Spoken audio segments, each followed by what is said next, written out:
மனிதன் நல்லவனா கெட்டவனா? முன்பின் தெரியாத மனிதனை நம்பலாமா இல்லை அவன்கிட்ட ஜாக்கிரதையாக இருந்துக்கணுமா? மனுஷன் அப்படின்னாலே அவன் சுயநலவாதி தானே.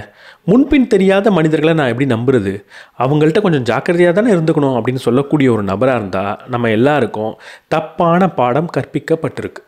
இன்றைக்கி அதை கொஞ்சம் மாற்றி யோசிக்க போகிறோம். உண்மையாக மனிதன் நல்லவனா கெட்டவனா அப்படின்ற ஒரு ஆராய்ச்சியை பண்ண போகிறோம்.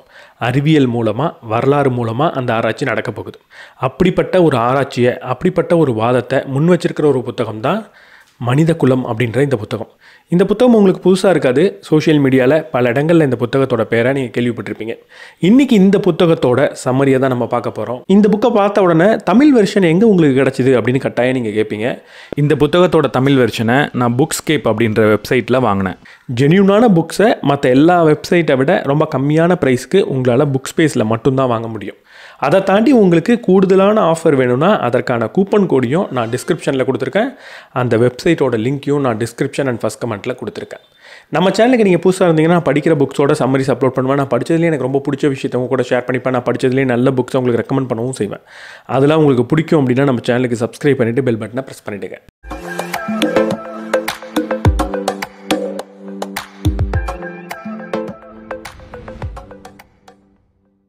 செப்டம்பர் 7, 1940. அது ஒரு சனிக்கிழமை. அன்றைக்கி வரலாற்றில் யாராலையும் மறக்க முடியாத ஒரு நிகழ்வு துவங்க ஆரம்பிச்சிது. அதை தான் நம்ம வரலாற்றில் பிளாக் சாட்டர்டே அப்படின்னு சொல்கிறோம். லண்டனுக்கு மேலே இது வரைக்கும் இல்லாத அளவுக்கு கிட்டத்தட்ட 348 போர் விமானங்கள், ஜெர்மனி நாட்டை சேர்ந்த போர் விமானங்கள் பறந்துக்கிட்டு இருந்துச்சு. எதுக்காக பறந்துக்கிட்டு இருந்தது? குண்டு போடுறதுக்காக தான். அதிலிருந்து கிட்டத்தட்ட 9 மாதத்தை வரலாறு தி பிளிட்ஸ் அப்படின்னு சொல்லிக்கிட்டு இருக்கு. இந்த 9 மாதத்தில் எத்தனை குண்டுகளை லண்டன் நகரத்து மேலே மட்டுமே ஜெர்மன் போட்டிருக்குன்னு நினைக்கிறீங்க? கிட்டத்தட்ட 80,000 குண்டு. கிட்டத்தட்ட லண்டன் நகரமே இல்லாத அளவுக்கு ஆயிடுச்சு. இப்படி ஒரு நிகழ்வு நடந்தால் அங்கே என்ன நடக்கும்? அப்போ இருந்த அறிஞர்கள் எல்லாரும் சொன்ன ஒரு பதில், இப்படி ஒரு நிகழ்வு நடந்தால் லண்டன் நகரத்தில் ஒரு மனிதன் கூட இருக்க மாட்டான். எல்லாரும் அந்த நகரத்தை விட்டு வெளியே போயிடுவாங்க. அந்த நகரத்தில் மீதி இருக்கக்கூடிய மனிதர்கள் எல்லாம் ரொம்ப மூர்க்கத்தனமாக நடந்துக்க ஆரம்பிப்பாங்க. உணவு கிடைக்காம போகும். ஒருத்தவங்களுக்கு ஒருத்தவங்க சண்டை போட ஆரம்பிப்பான். ஏன்னா அப்போ போலீஸோ கவர்மெண்ட்டோ அந்த நகரத்தை பார்த்துக்கிட்டு இருக்க முடியாது. அதனால ஒவ்வொரு மனிதனும் கொலை பண்ண ஆரம்பிப்பான், அடிச்சுக்க ஆரம்பிப்பான், உணவுக்காக போட்டி போட ஆரம்பிப்பான். அங்கே திருட்டு நடக்கும். மற்ற எல்லா குற்றமும் ரொம்ப அதிகரிக்கும்னு சொன்னாங்க. இது உண்மையாக இருக்குமா அப்படின்னு ஒருத்தவருக்கு ஆர்வம் பிறக்குது. கனடியன் சைக்காட்ரிஸ்ட் டாக்டர் ஜான் மெக்கர்டி அப்படின்றவர் லண்டனை அப்போ ஆராய்ச்சி பண்ணுறதுக்காக உள்ள வரார். இந்த பிளிட்ஸுக்கு நடுவில் உள்ள வரார். அவர் பண்ண ஆராய்ச்சியில் என்ன தெரிய வந்தது தெரியுமா? ஒரு மனுஷன் கூட லண்டன் நகரத்தை விட்டு போயிடலாம் அப்படின்னு பெருசாக அப்போ யோசிக்கிறதே இல்லையா. சொல்லப்போனால் வானத்தை கூட அவன் பார்க்கறது இல்லை. எப்போ போர் விமானம் வரும்னு அவன் யோசிக்கிறது கிடையாது. கிட்டத்தட்ட ஒரு பயம் இல்லாத ஒரு நகரமாக மாறிடுச்சு. யாரும் பெருசாக பயந்தெல்லாம் ஓடுறதில்ல. எப்பயாவது விமானம் வந்தால் ஒளிஞ்சிப்பாங்களே தவிர எந்நேரமும் பதட்டத்திலேயே அவங்க இல்லை. கிட்டத்தட்ட நகைச்சுவையை அதிகமாக பயன்படுத்த ஆரம்பிச்சிருக்காங்க. ஒரு பாரோட வெளியில் எழுதி போட்டிருக்கான், குண்டுகள் எங்களோட சுவர் கண்ணாடிகளை உடைச்சதே தவிர எங்களோட மது கண்ணாடிகளை உடைக்கல, உள்ள வாங்கன்னு எழுதியிருந்துச்சான். சொல்லப்போனால் லண்டன் நகரத்தில் அப்போ தான் அதிகமான அமைதி நிலவுன்னு தான். மக்கள் மனதில் இருக்கிற அமைதியை பற்றி அவர் சொல்கிறார். கிட்டத்தட்ட எந்த ஒரு மனிதனும் ட்ராமடைஸ் ஆகலை. அங்கே நிறைய பேர் சோகமாக இருந்தாங்க, நிறைய பேர் துக்கத்தோடு இருந்தாங்க, ஏன்னா தெரிஞ்சவங்களாம் இறந்து போயிருந்தாங்க. ஆனால் யாருக்குமே மென்டல் இஷ்யூ அதிகமாக வரல. எல்லாருமே மென்டலி ஹெல்த்தியாக தான் இருந்தாங்க. இவர் பார்த்த ஒவ்வொரு மனிதனும். மது அருந்துறவங்களோட எண்ணிக்கை குறைஞ்சிருக்கு. சூசைட் பண்ணிக்கிறவங்களோட எண்ணிக்கையும் குறைஞ்சிருந்திருக்கு. இந்த பிளிட்ஸ் அப்படின்ற நிகழ்வு முடிஞ்சதுக்கப்புறம் மக்கள்கிட்ட எடுத்த பேட்டியில் மக்கள் எல்லாரும் என்ன சொன்னாங்க தெரியுமா? அந்த பிளிட்ஸ் காலம்தான் எங்கள் வாழ்க்கையில் ரொம்ப சந்தோஷமாக இருந்த காலம். அது திரும்ப வந்துடாதான்னு சில பேர் ஏங்கவே செஞ்சாங்களாம். ஏன்னா எப்போ இப்படிப்பட்ட ஒரு மிகப்பெரிய ஆபத்து ஒரு நகரத்துக்கு வருதோ அங்கே இருக்கிற மனிதன்லாம் நாளைக்கு நம்ம உயிரோடு இருப்போமா மாட்டோமா அப்படின்றத பற்றி கூட சிந்திக்கிறது கிடையாது. நம்மளோட உயிர் எப்போ வேணால் போகலாம் அப்படின்னு தெரிஞ்ச மனிதனுக்கு பணத்தை சேர்த்து வைக்கணும், இதை சேர்த்து வைக்கணும், அதை சேர்த்து வைக்கணுன்ற தேவை இல்லாமல் போச்சு. அந்த நேரத்தில் பார்க்குற மனிதர்களுக்கெல்லாம் அவன் உதவ ஆரம்பிச்சிருக்கான். ஏன்னா அங்கே ஒவ்வொரு மனிதனும் ஒருத்தருக்கு ஒருத்தவங்க உதவிக்கிட்டே ஆகணுன்ற தேவை ஏற்படுது. பக்கத்து வீட்டுக்காரனுக்கு ஒருத்தவன் உதவுறான், அவனுக்கு வேற ஒரு நபர் வந்து உதவுறான். ரோட்டில் ஒருத்தவர் சாப்பாடு இல்லாமல் இருக்காரா, தன்னோட சாப்பாடை கொடுத்துட்டு போகிறான். ஏன்னா அவனுக்கு அந்த வேலை சாப்பிட்டா போருன்ற தேவை தான் இருந்துச்சு. இப்படி உதவக்கூடிய நேரத்தில் உன்னோட மதம் என்ன, நீ எந்த பொலிட்டிக்கல் கட்சியை இப்போ நம்பிக்கிட்டு இருக்க, நீ எந்த கலரில் இருக்க அப்படின்லாம் யாரும் கேட்கல. சக மனிதனுக்கு உதவிட்டு அவன் வாழ்க்கையை பார்த்துட்டு போயிட்டு இருந்தான். இந்த காலத்தில் தான் மனிதன் ரொம்ப சந்தோஷமாகவும் ரொம்ப அமைதியாகவும் இருந்திருக்கான். இந்த பிளிட்ஸ்க்கு அப்புறம் உலகம் ஒரு மிகப்பெரிய பாடத்தை கற்றுக்குச்சு. பேராபத்துக்கள் வரும்போது மனிதன் அவனுக்குள்ளேருந்து ஒரு மிருகத்தை வெளியெடுக்கிறது கிடையாது, அவனுக்குள்ளேருந்து உண்மையான மனிதனை வெளியெடுக்கிறான். அந்த மனிதனுக்கு தைரியம்னா என்னன்னு தெரியும், அந்த மனிதனுக்கு நகைச்சுவைனா என்னன்னு தெரியும், அதை விட ரொம்ப முக்கியமாக அந்த மனிதனுக்கு உண்மையான அன்புனா என்ன தெரியும். இதை பார்த்ததுக்கப்புறம் பிரிட்டனுக்கு ஒரு மிகப்பெரிய குழப்பம் ஏற்பட்டுச்சு. இப்போ திரும்ப நம்ம ஜெர்மனியை தாக்கலாமா வேணாமா அப்படின்னு அவங்க சிந்திக்க ஆரம்பிக்கிறாங்க. மிகப்பெரிய சைக்காட்ரிஸ்ட் லிண்டர்மேன் அவர் ஒரு மிகப்பெரிய ஸ்டடியை லண்டன் தாக்குதலில் நடந்ததை வச்சு பண்ண ஆரம்பிக்கிறார். அந்த ஸ்டடி என்ன சொன்னுச்சு தெரியுமா? இந்த குண்டு தாக்குதல்னால மனிதர்கள் அவங்களோட அறத்தையோ அவங்களோட ஒழுக்கத்தையோ விடவே இல்லை அப்படின்றது தான் எல்லா நியூஸ் பேப்பர்லேயும் அப்போ வந்துச்சு. ஆனால் அதை பார்த்ததுக்கப்புறமும் கூட பிரிட்டனால் சும்மா இருக்க முடியல, ஜெர்மன் மேலே திரும்ப குண்டு போட ஆரம்பித்தாங்க. எத்தனை பேரை கொண்டாங்க? இந்த பிளிட்ஸில் எத்தனை பேர் இறந்தாங்களோ அதை விட 10 மடங்கு அதிகமான நபர்களை ஜெர்மனி மேலே குண்டு போட்டு அவங்க கொண்டாங்க. அந்த ஜெர்மனியில் என்ன நடந்தது தெரியுமா? இதே விஷயந்தான் நடந்தது. அங்கேயும் மக்கள் அன்பாக தான் இருந்தாங்க, ஒருத்தவங்க உதவிக்கிட்டு தான் இருந்தாங்க. இதை பார்த்த உடனே பெரிய அதிர்ச்சி எல்லாருக்கும் ஏற்படுது. அமெரிக்காவிலேருந்து சயின்டிஸ்ட்டும் எக்கனாமிஸ்ட்டும் ஜெர்மனிக்கு போகிறாங்க, பிரிட்டன்லேருந்து கூட போகிறாங்க. அவங்க எல்லாரும் பண்ண ஸ்டடியிலேருந்து என்ன தெரியுமா சொன்னாங்க?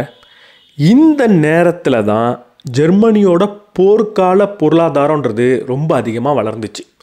நீங்கள் குண்டு போடுறதுக்கு முன்னாடி அவங்க எவ்வளவு பீரங்கியை ப்ரொடியூஸ் பண்ணாங்களோ அதை விட 9 மடங்கு அதிகமான பீரங்கியை நீங்கள் குண்டு போட்டுட்டு இருக்கிறப்ப அவங்க ப்ரொடியூஸ் பண்ணாங்க. எத்தனை போர் விமானங்களை அவங்க ப்ரொடியூஸ் பண்ணாங்களோ அதை விட 14 மடங்கு அதிகமான போர் விமானங்களை நீங்கள் குண்டு தாக்குதல் பண்ணும்போது அவங்க பண்ணிகிட்டு இருந்தாங்க. என்னோட நகரத்தில் வந்து ஒரு நபர் தாக்குதல் பண்ணுறான் அப்படின்னா உடனடியாக என் வாழ்க்கையோட ஒரே குறிக்கோள் என்னவாக இருக்கும்? என்னோட நகரத்தை நான் காப்பாற்றி ஆகணும் அப்படின்றதா தான் இருக்கும். அந்த நேரத்தில் நான் தூங்கணும், என்னோடய மேனேஜர் என்னை திட்டுறாரு அப்படின்லாம் நான் யோசிக்க மாட்டேன். என்னோடய வேலையை, இந்த நகரத்தை காப்பாற்றுறதுக்கு என்ன வேலை நான் செய்யணுமோ அதை உயிரை கொடுத்து செய்வேன். ஒரு ஹீரோவாக கண்டிப்பாக நான் மாறுவேன். அன்றைக்கி ஜெர்மனியில் எல்லாருமே குண்டு போட்டதுக்கப்புறம் ஹீரோவாக மாறினாங்க, அன்பான மனிதர்களாக மாறினாங்க. அதனால தான் போர்க்கால பொருளாதாரன்றது அதிகரிச்சுது. இந்த நிகழ்வை ஆராய்ச்சி பண்ணதுக்கப்புறம் அமெரிக்கன் எக்கனாமிஸ்ட்லாம் என்ன சொன்னாங்க தெரியுமா? வரலாற்றில் நம்ம இது வரைக்கும் நம்பிக்கிட்டு இருந்த மிகப்பெரிய பொய்யை நாங்கள் கண்டுபிடிச்சிட்டோம்.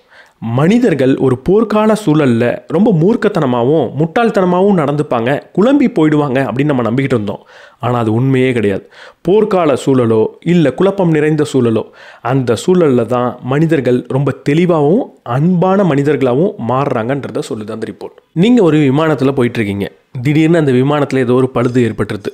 ஒரு எமர்ஜென்சி லேண்ட் பண்ணணும்னு சொல்லிடுறாங்க. அந்த விமானத்தை எமர்ஜென்சி லேண்டும் பண்ணுறாங்க. விமானமே இப்போ தீப்பிடிச்சு எரியுது, வெளியே தப்பிச்சு எல்லாரும் ஓடணும். இப்போது பிளானட் ஏல நீங்கள் லேண்ட் ஆகியிருந்திருந்தா, அந்த பிளானட் ஏல நீங்கள் இருக்கும்போது உங்கள் சுற்றி இருக்கிற மனிதர்கள்லாம் நம்ம காப்பாற்றிக்கணும் அப்படின்னு நினச்சி ஓட மாட்டாங்க. பக்கத்தில் இருக்கிறவங்களுக்கு உதவி பண்ணுவாங்க. ஏதோ ஒரு நபர் சீட்டுக்கு அடியில் மாட்டியிருந்தால் அவரை வெளியே எப்படியாவது எடுத்துகிட்டு வந்துடணுமேனு பதறுவாங்க. ஒருத்தவருக்கு ஒருத்தவர் உதவி பண்ணிப்பாங்க. ஒருவேளை நீங்கள் பிளானட் பியில் போய் லேண்ட் ஆகியிருந்தால் சுயநலவாதியாக இருப்பீங்க, தன்னோட உயிரை காப்பாற்றிக்கணும்னு ஓட ஆரம்பிப்பீங்க. ஒரே குழப்பம் நிலவி இருக்கும், ஒரு பயம் நிலவி இருக்கும். ஒருத்தவர் மேலே ஒருத்தர் மிதித்து நிறைய பேரை கொண்டுட்டு வெளியே தப்பிச்சு ஓடணும்னு நினைப்பீங்க. இப்போ நம்ம வாழ்ந்துக்கிட்டு இருக்கிறது பிளானட் ஏவா பிளானட் பியா? 97% நம்ம வாழ்ந்துக்கிட்டு இருக்கிறது பிளானட் பி அப்படின்னு மட்டும்தான் சொல்லுவாங்க. ஆனால் உண்மை என்னன்னு பார்த்தா, ரியாலிட்டி என்னன்னு பார்த்தா, நம்மள்கிட்ட இருக்கக்கூடிய எவிடன்ஸ்லாம் நமக்கு என்ன சொல்லுதுன்னு பார்த்தா, நம்ம பிளானட் ஏல தான் வாழ்ந்துக்கிட்டு இருக்கோம். மிகப்பெரிய குழப்பம் நிலவுனதுன்னா அங்கே மனிதன் அன்பானவனாக தான் மாறுறான்றதை தான் இவ்வளவு நாள் நம்மள்கிட்ட இருக்கிற எவிடன்ஸ் காட்டிக்கிட்டு இருக்கு. நான் இப்போ சொன்ன 2ஆம் உலகப் போர் சார்ந்த ஒரு எவிடன்ஸும் அப்படி தான். டைட்டானிக் முழுகினதுக்கப்புறம் அதுலேருந்து தப்பிச்ச பல மனிதர்கள் என்ன சொன்னாங்க தெரியுமா? அப்படிப்பட்ட ஒரு நிகழ்வை நாங்கள் வாழ்க்கையில் பார்த்ததே கிடையாது. ஒவ்வொரு மனிதனும் அடுத்தவனுக்கு உதவி பண்ணிக்கிட்டு இருந்தான். தன்னோட உயிர் போயிடுமே அப்படின்னு அவன் கவலைப்படல. ரெஸ்கியூ போட் வந்தப்போ கூட நீங்கள் முதல்ல போங்க அப்படின்னு தான் சொன்னான். இதை நான் பார்த்ததே கிடையாது இப்படிப்பட்ட நிகழ்வுன்னு சொன்னாங்க. 9/11 அப்போ ட்வின் டவர் அட்டாக் நடந்துச்சு. அப்போ அந்த ட்வின் டவரில் இருந்தவங்களாம் என்ன சொன்னாங்க தெரியுமா? அதுலேருந்து தப்பிச்சு வந்தவங்க, இப்படி ஒரு நிகழ்வை நான் பார்த்ததே கிடையாது. நிறைய பேர் ரெஸ்கியூக்கு வரும்போது எனக்கு வழி விட்டாங்க, அவங்க கொஞ்சம் ஓரமாக போயிட்டு நீ முதல்ல போ அப்படின்னு சொன்னாங்க. எப்படி தன்னோட உயிர் போயிடுமே அப்படின்னு ஒரு மனிதன் பயப்படாமல் அடுத்தவங்களுக்கு உதவி பண்ணான்? பெண்களுக்கும் குழந்தைக்கும் வயசானவங்களுக்கும் அவன் உதவி பண்ணணும்னு நினைக்கிறான், அவனோட உயிரை காப்பாற்றிக்கணும்னு நினைக்கலையே அப்படின்னு சொன்னாங்க. கிட்டத்தட்ட இந்த உலகத்தில் நடந்த எல்லா இயற்கை சீற்றமும் இதை தான் நமக்கு காட்டுது. ஒரு குரூப் ஆஃப் சயின்டிஸ்ட் என்ன பண்ணுறாங்கன்னா, 1963 நடந்த 700 மாபெரும் இயற்கை பேரழிவில் போய் ஆராய்ச்சி பண்ணுறாங்க. அப்போ மனிதர்கள்லாம் எப்படி நடந்துக்கிட்டாங்கன்றத ஸ்டடி பண்ணுறாங்க. அப்போது நமக்கு கிடைச்ச தகவல் என்ன தெரியுமா? அப்போ மனிதன் பெருசாக திருடணும், அடுத்தவங்கள்ட்ட இருந்து ஏமாற்றணும், பணத்தை பிடுங்கணும், இல்லை பொருளை எடுத்துக்கலாம், இல்லை சாப்பாட்டுக்காக சண்டை போடுறான் அப்படின்லாம் எதுவுமே நடக்கவே இல்லை.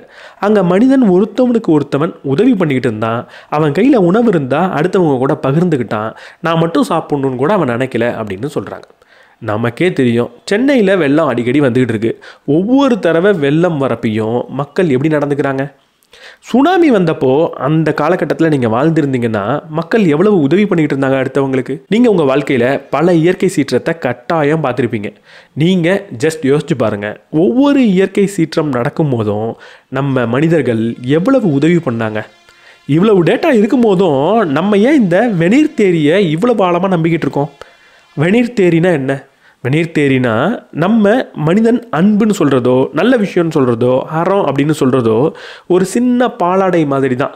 கையை விட்டோன்னா அது உடஞ்சிட்டு போயிடும் அப்படின்னு சொல்கிறது தான். ஒரு போர் வந்தாலோ இல்லை ஒரு பசி வந்தாலோ அவன் அந்த நல்ல விஷயத்தெல்லாம் தூக்கி போட்டுட்டு சுயநலவாதன்ற உண்மையை வெளியே கொண்டு வந்துடுவான்னு சொல்கிறது தான் இந்த வெநீர் தேரி. இதை தான் நம்ம எல்லாரும் நம்பிக்கிட்டு இருக்கோம்ல, இதை தான் நம்ம நம்பிக்கிட்டு இருக்கோன்றது தான் உண்மை. ஒரு குரூப் ஆஃப் சோஷியல் சயின்டிஸ்ட் கிட்டத்தட்ட 100க்கும் அதிகமான நாட்டுக்கு போய் ஒரு சர்வே எடுக்கிறாங்க. அந்த சர்வேல கேட்கப்பட்ட கேள்வி ஒரே ஒரு கேள்வி தான். உங்களுக்கு முன்பின் தெரியாத ஒரு மனிதன் வரான், அவனை நீங்கள் நம்புவீங்களா இல்லை அவன்கிட்ட இருந்து ஜாக்கிரதையாக இருந்துப்பீங்களான்னு கேட்டப்போ இந்த 100க்கும் அதிகமான நாடுகள் எல்லாம் என்ன சொன்னது தெரியுமா? ஒரு முன்பின் தெரியாத மனிதனை, இது வரைக்கும் பார்த்துடாத ஒரு மனிதனை நான் எப்படி நம்புறதுங்க? அவன்கிட்ட ஜாக்கிரதையாக தானே இருக்கணும் அப்படின்னு நமக்கு தெரிந்த அதே பதிலை சொன்னுச்சு.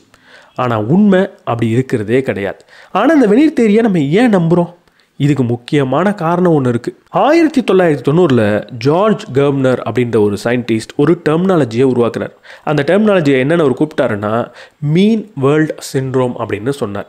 இந்த உலகமே சுயநலவாதம்னு நம்பக்கூடிய ஒரு மனநோயின்னு சொல்கிறார்.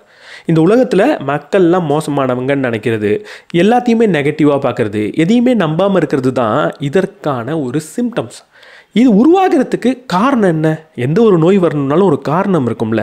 அப்படி இந்த நோய்க்கான காரணம் என்னன்னு எடுத்து பார்த்தா அந்த நோயோட பேர் என்ன தெரியுமா? நியூஸ், செய்திகள். இந்த நியூஸ்னால தான் இப்படிப்பட்ட ஒரு மனநோய் ஏற்படுது அப்படின்னு அவர் சொல்கிறார். ஏன்? ரொம்ப சிம்பிளான ஒரு உதாரணத்தையே சொல்கிறேன். ஆரம்ப காலத்தில் நிறைய ஏரோப்ளேன் கிராஷஸ் நடந்துகிட்டு இருந்தது, விமான விபத்துகள் நடந்துகிட்டு இருந்துச்சு. அவ்வளோ விமான விபத்துகள் நடக்கும்போது எத்தனை நியூஸில் விமான விபத்தை பற்றி பேசினாங்கன்னு பார்த்தா ரொம்ப கம்மி. காலம் போக போக விமான விபத்துகள் குறைய ஆரம்பிச்சுது. குறையும் போது நியூஸ் சேனல் எவ்வளவு அதுக்கு முக்கியத்துவம் கொடுக்குதுன்னு பார்த்தா விமான விபத்துகள் குறைஞ்சதுக்கப்புறம் ஒரு விமான விபத்து ஏற்பட்டாலே நியூஸ் சேனல்லாம் அதை பெரிய பிரேக்கிங் நியூஸாக எடுத்து பேச ஆரம்பிச்சுது. எந்த நிகழ்வு கம்மியாக நடக்குதோ அது நடக்கும்போது மட்டும்தான் நியூஸ் சேனல் அதை எடுத்துக்கும்.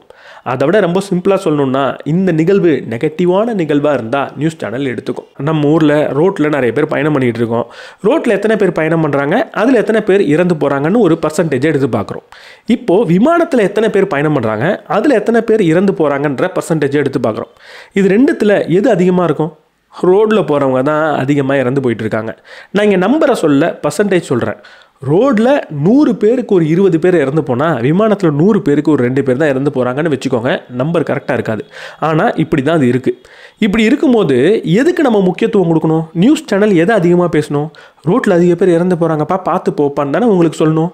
ஆனால் அதை பற்றி பேசாது. ஒரு விமான விபத்து ஏற்பட்டதுன்னா அதை பற்றி லைவில் 24 மணி நேரம் உங்கள்கிட்ட பேசும். காரணம் என்ன? ஏன்னா நியூஸ் சேனலுக்கு ஒன்று தான் தேவை. நான் சொல்கிற நியூஸை நீ தொடர்ந்து பார்த்துக்கிட்டே இருக்கணும், டிவிலேயே உட்காந்துருக்கணும், நியூஸை பார்த்துக்கிட்டே இருந்தால் தான் எனக்கு காசுன்றது தான் அவங்களுக்கு தேவை. அப்படி இருக்கும்போது அவங்க எதை பயன்படுத்துவாங்க? மக்கள் எதை அதிகமாக பார்க்க நினைக்கிறாங்களோ அதை தான் அவங்க பயன்படுத்துவாங்க. மக்கள் எதை அதிகமாக பார்க்க நினைக்கிறோம்? நெகட்டிவிட்டியை தான். அதுக்கு காரணம் என்னென்னா, நான் ஒரு காட்டில் வாழ்ந்த காலத்தில் நெகட்டிவான செய்தி தான் என்னோடய உயிரை காப்பாற்றும். அந்த இடத்துல புலி இருக்குதுன்னு சொல்கிறது என் உயிரை காப்பாற்றும். அந்த இடத்துல ஒரு பூ இருக்குதுன்னு சொன்னீங்கன்னா அது என் உயிரை காப்பாற்றாது. அப்போ நெகட்டிவிட்டிக்கு அதிகமாக நம்ம முக்கியத்துவம் கொடுத்தோம் நம்மளோட உயிரை காப்பாற்றிக்கிறதுக்காக. அதனால இன்றைக்குமே நெகட்டிவான விஷயங்கள் நமக்கு ரொம்ப பிடிக்கும் கேட்குறதுக்கு, ஏன்னா அது நமக்கு தேவையானது. அதை பயன்படுத்திக்கிட்டு அதிகமாக நியூஸில் நெகட்டிவிட்டியை காட்டிக்கிட்டே இருக்காங்க. அதனால இங்கே என்ன நடக்குதுன்னா, அதிகமாக தொடர்ந்து நெகட்டிவான விஷயத்தை நியூஸில் பார்த்துக்கிட்டே இருக்கிறதுனால அவைலபிலிட்டி பயாஸ் அப்படின்ற ஒரு விஷயம் நடக்குது. அவைலபிலிட்டி பயாஸ்னா என்ன? எந்த இன்ஃபர்மேஷன் என்கிட்ட இருக்கோ அதுதான் இந்த உலகம் நான் நம்புறது. என்கிட்ட எல்லா இன்ஃபர்மேஷனும் இருக்காது, ஒரு 10 இன்ஃபர்மேஷன் இருக்கும். ஆனால் அந்த 10 இன்ஃபர்மேஷன் தான் மொத்த இன்ஃபர்மேஷன் நினச்சி இந்த உலகத்தை நான் பார்த்துக்கிட்டு இருப்பேன். வெறும் நெகட்டிவான இன்ஃபர்மேஷன் என்கிட்ட இருக்கும்போது இந்த உலகமே நெகட்டிவ் அப்படின்னு நான் பார்ப்பேன். இதனால தான் மனிதர்கள் இந்த உலகத்தை ஒரு நெகட்டிவான விஷயமாகவும் சக மனிதர்களை மோசமான மனிதர்களாகவும் பார்த்துக்கிட்டு இருக்கோம். எப்பயாவது எங்கேயாவது ஒரு சில மோசமான நிகழ்வுகள்ன்றது நடக்கும். அந்த நிகழ்வுகளை மட்டும் நியூஸ் சேனலும் மீடியாவும் நமக்கு காட்டுறதுனால இந்த உலகத்தில் இருக்கிற எல்லாருமே அப்படின்னு நம்ம நினைக்கிறோம். இந்த உலகத்தையே மோசமான உலகமாக பார்க்குறோம். இதுக்கப்புறம் இந்த வீடியோவில் நான் பண்ண போகிற ஒரே ஒரு முயற்சி என்னென்னா இதை உடச்செறிகிறது தான். இந்த உலகம் அப்படிலாம் கிடையாது, ரொம்ப அன்பான ரொம்ப நல்ல உலகம்தான் அப்படின்னு உங்கள்கிட்ட சொல்ல போகிறேன். முதல்ல கேட்ட அதே கேள்விக்கு வருவோம். நம்மெல்லாம் நல்லவங்களா கெட்டவங்களா? 1951 இதுக்கு தாமஸ் ஹோப்ஸ் அப்படின்ற ஃபிலாசபர் ஒரு பதிலை சொன்னார். ரொம்ப ரொம்ப தெளிவான பதில். என்ன சொன்னார் தெரியுமா? நம்மளாம் நல்லவங்களா கெட்டவங்களா அப்படின்ற கேள்வியை நம்மள்கிட்ட கேட்கக்கூடாது. நம்ம காட்டில் வாழ்ந்த காலத்தில் என்ன செஞ்சோன்றதை பார்த்து தான் அதுக்கான பதிலை கொண்டு வரணும். இன்றைக்கி நாகரீகம் வளர்ந்துருச்சு, ரூல்ஸ் இருக்குது, ரெகுலேஷன் இருக்குது, போலீஸ் இருக்குது, கவர்மெண்ட் இருக்குது. இதெல்லாம் பார்த்து பயந்து நம்ம கொஞ்சம் நல்லவங்க மாதிரி நடந்துக்கிட்டு இருக்கோம், கொஞ்சம் ஒழுக்கமானவங்களாக நடந்துக்கிட்டு இருக்கோம். எந்த தப்பும் செஞ்சிடக்கூடாது, தண்டனை கிடச்சிரும் அப்படின்னு பயந்துக்கிட்டு இருக்கோம். ஆனால் காட்டில் வாழ்ந்த காலத்தில் நம்ம என்ன செஞ்சோன்றதை பார்த்தா தான் உண்மையாக நமக்குள்ள, நம்மளோட டிஎன்ஏக்குள்ளே, நம்மளோட மூளைக்குள்ளே என்ன இருக்குன்றது தெரியும் அப்படின்னு சொன்னார். ரொம்ப கரெக்டான விஷயம். அதுக்கு அடுத்து அவர் என்ன சொன்னாருன்னா, காட்டில் நம்ம எப்படி வாழ்ந்துக்கிட்டு இருந்தோம்? காட்டு மிராண்டிகளாக இருந்தோம். யாரை கொல்லணும்னு நினச்சாலும் அவங்கள நம்ம கொல்லுவோம், கொன்று சந்தோஷம் அடைஞ்சிக்கிட்டு இருந்தோம். ஒரு உணவு இருக்குன்னா அந்த உணவுக்கு ஏதாவது ஒரு போட்டி வந்ததுன்னா அவங்கள அடிச்சிருவோம், அவங்கள கொன்று கூட அந்த உணவை நம்ம எடுத்துப்போம். அப்போ உண்மையாக யோசித்து பார்த்தா நமக்குள்ள ஒரு வன்முறைன்றது தான் அதிகமாக இருக்குது. நம்ம எல்லாரும் காட்டு மிராண்டிங்க தான். ஒருத்தவன் கொல்றதுக்கு தயங்க மாட்டோம். நமக்கு ஒன்று தேவைன்னா அடுத்தவனை என்ன வேணால் செய்வோம். ரொம்ப ரூத்லெஸ்ஸாக இருப்போம். ரொம்ப வன்முறையை கையில் வச்சுக்கிட்டு இருக்கவங்க தான் நம்ம அப்படின்னு சொன்னார். அதுக்கப்புறம் நாகரீகம் வந்தது. நாகரீகத்தினால நம்ம எல்லாரும் கொஞ்சம் ஒழுக்கமாக அடக்க உடக்கமாக இருக்கும் அப்படின்னு சொன்னார். இப்படி சொன்னதை ஒரு வரியில் சொல்லணும்னா, எனக்கு நீ அதிகாரத்தை கொடு, எனக்கு நீ அதிகாரத்தை கொடுக்கல அப்படின்னா நீங்கள் எல்லாம் காலி அப்படின்னு சொல்கிறது. கிட்டத்தட்ட 100 வருஷம் போச்சு. அதுக்கப்புறம் ஜாக் ரூசோ அப்படின்ற இன்னொரு ஃபிலாசபர் வந்தார். அவர் என்ன சொன்னார்? ஹோப்ஸ் சொன்னது கரெக்டு தாங்க. நம்ம எப்படிப்பட்ட மனிதர்கள் அப்படின்றத இந்த நாகரீக வளர்ச்சி அடைந்த சொசைட்டியில் பார்த்து கண்டுபிடிக்கக்கூடாது.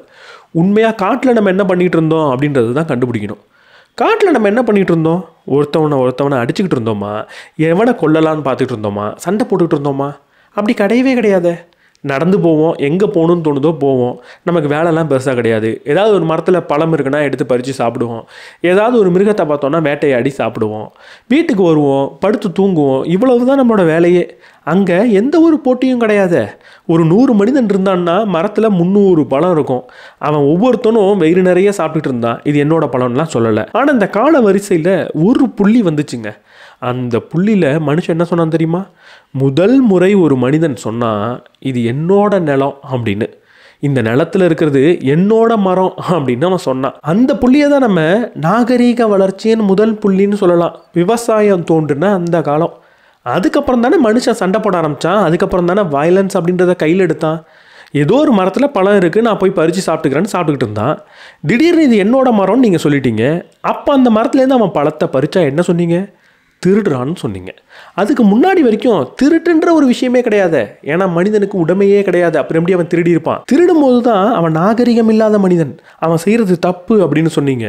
அவன் மோசமானவன், அவன் வன்முறையை கையில் வச்சிருக்கான்னு சொன்னீங்க. திருடினவனை போட்டு அடிச்சிங்க, தண்டிச்சிங்க. அப்போவன் அடுத்தவங்களுக்கு தெரியாமல் திருடணும்னு நினச்சான். அதை யாராவது பார்த்தா அவங்கள அடிக்கவும் செஞ்சான். இதிலிருந்து தானே வயலன்ஸ் அப்படின்றதே உருவானது. ஆரம்ப காலத்தில் வயலன்ஸ் பண்ணுறதுக்கான தேவையே அவங்ககிட்ட கிடையாது. இந்த நாகரிக வளர்ச்சி கொஞ்சம் கொஞ்சமாக பெருசானது. நாடுன்னு ஒன்றத்தை உருவாக்குனீங்க, மதம்னு உருவாக்குனீங்க, ஜாதின்னு உருவாக்குனீங்க. இப்படிலாம் உருவாகும் போது தான் என்னோட மதம், என்னோட நாடு, என்னோட ஜாதின்னு ஆட்சியாளர்களோட தேவைக்காக போர் புரிஞ்சான், சண்டை போட்டான், செத்து போனான். அதுக்கு முன்னாடி இப்படிலாம் ஒன்று கிடையவே கிடையாது. அவன் ஏன் சண்டை போட்டிருக்கணும் அப்படின்னு கேட்டார். ஒருவேளை ஒரு உடல் தேவைக்காக, அடுத்தவங்கள்ட்ட ஒரு செக்ஸ் வச்சுக்கிறதுக்காக அவன் சண்டை போட்டிருப்பானா? கிடையாது. 2 மனிதன் சண்டை போட்டு தான் செக்ஸ் வச்சுக்கணுன்ற தேவையே கிடையாது. ஏன்னா ஒரு பொண்ணு யாரை எனக்கு வேணும்னு தேர்ந்தெடுக்கிறாளோ அவனால் மட்டும்தானே செக்ஸ் வச்சுக்க முடியும். இன்றைக்கி தான் பொண்ணை நீங்கள் பொருளாக மாற்றி வீட்டில் வச்சுட்டீங்க. அந்த பொண்ணுக்கு சக்தி கிடையாது. ஆனால் காட்டில் இருந்தப்போ பொண்ணுக்கு சக்தி இருந்துச்சு. அவளே சண்டை போடுவாளே. எனக்கு இவன் கூட உடலுறவு வச்சுக்க வேணான்னு அவன் நினச்சா அவனை அடித்து துரத்திடுவாளே. அப்போ அவள் யாரை அனுமதிக்கிறாளோ அவனால் மட்டும்தான் அவள்கிட்ட உடலுறவு வச்சுக்க முடியும்னா 2 ஆண் சண்டை போட்டுக்க வேண்டிய தேவையே கிடையாது.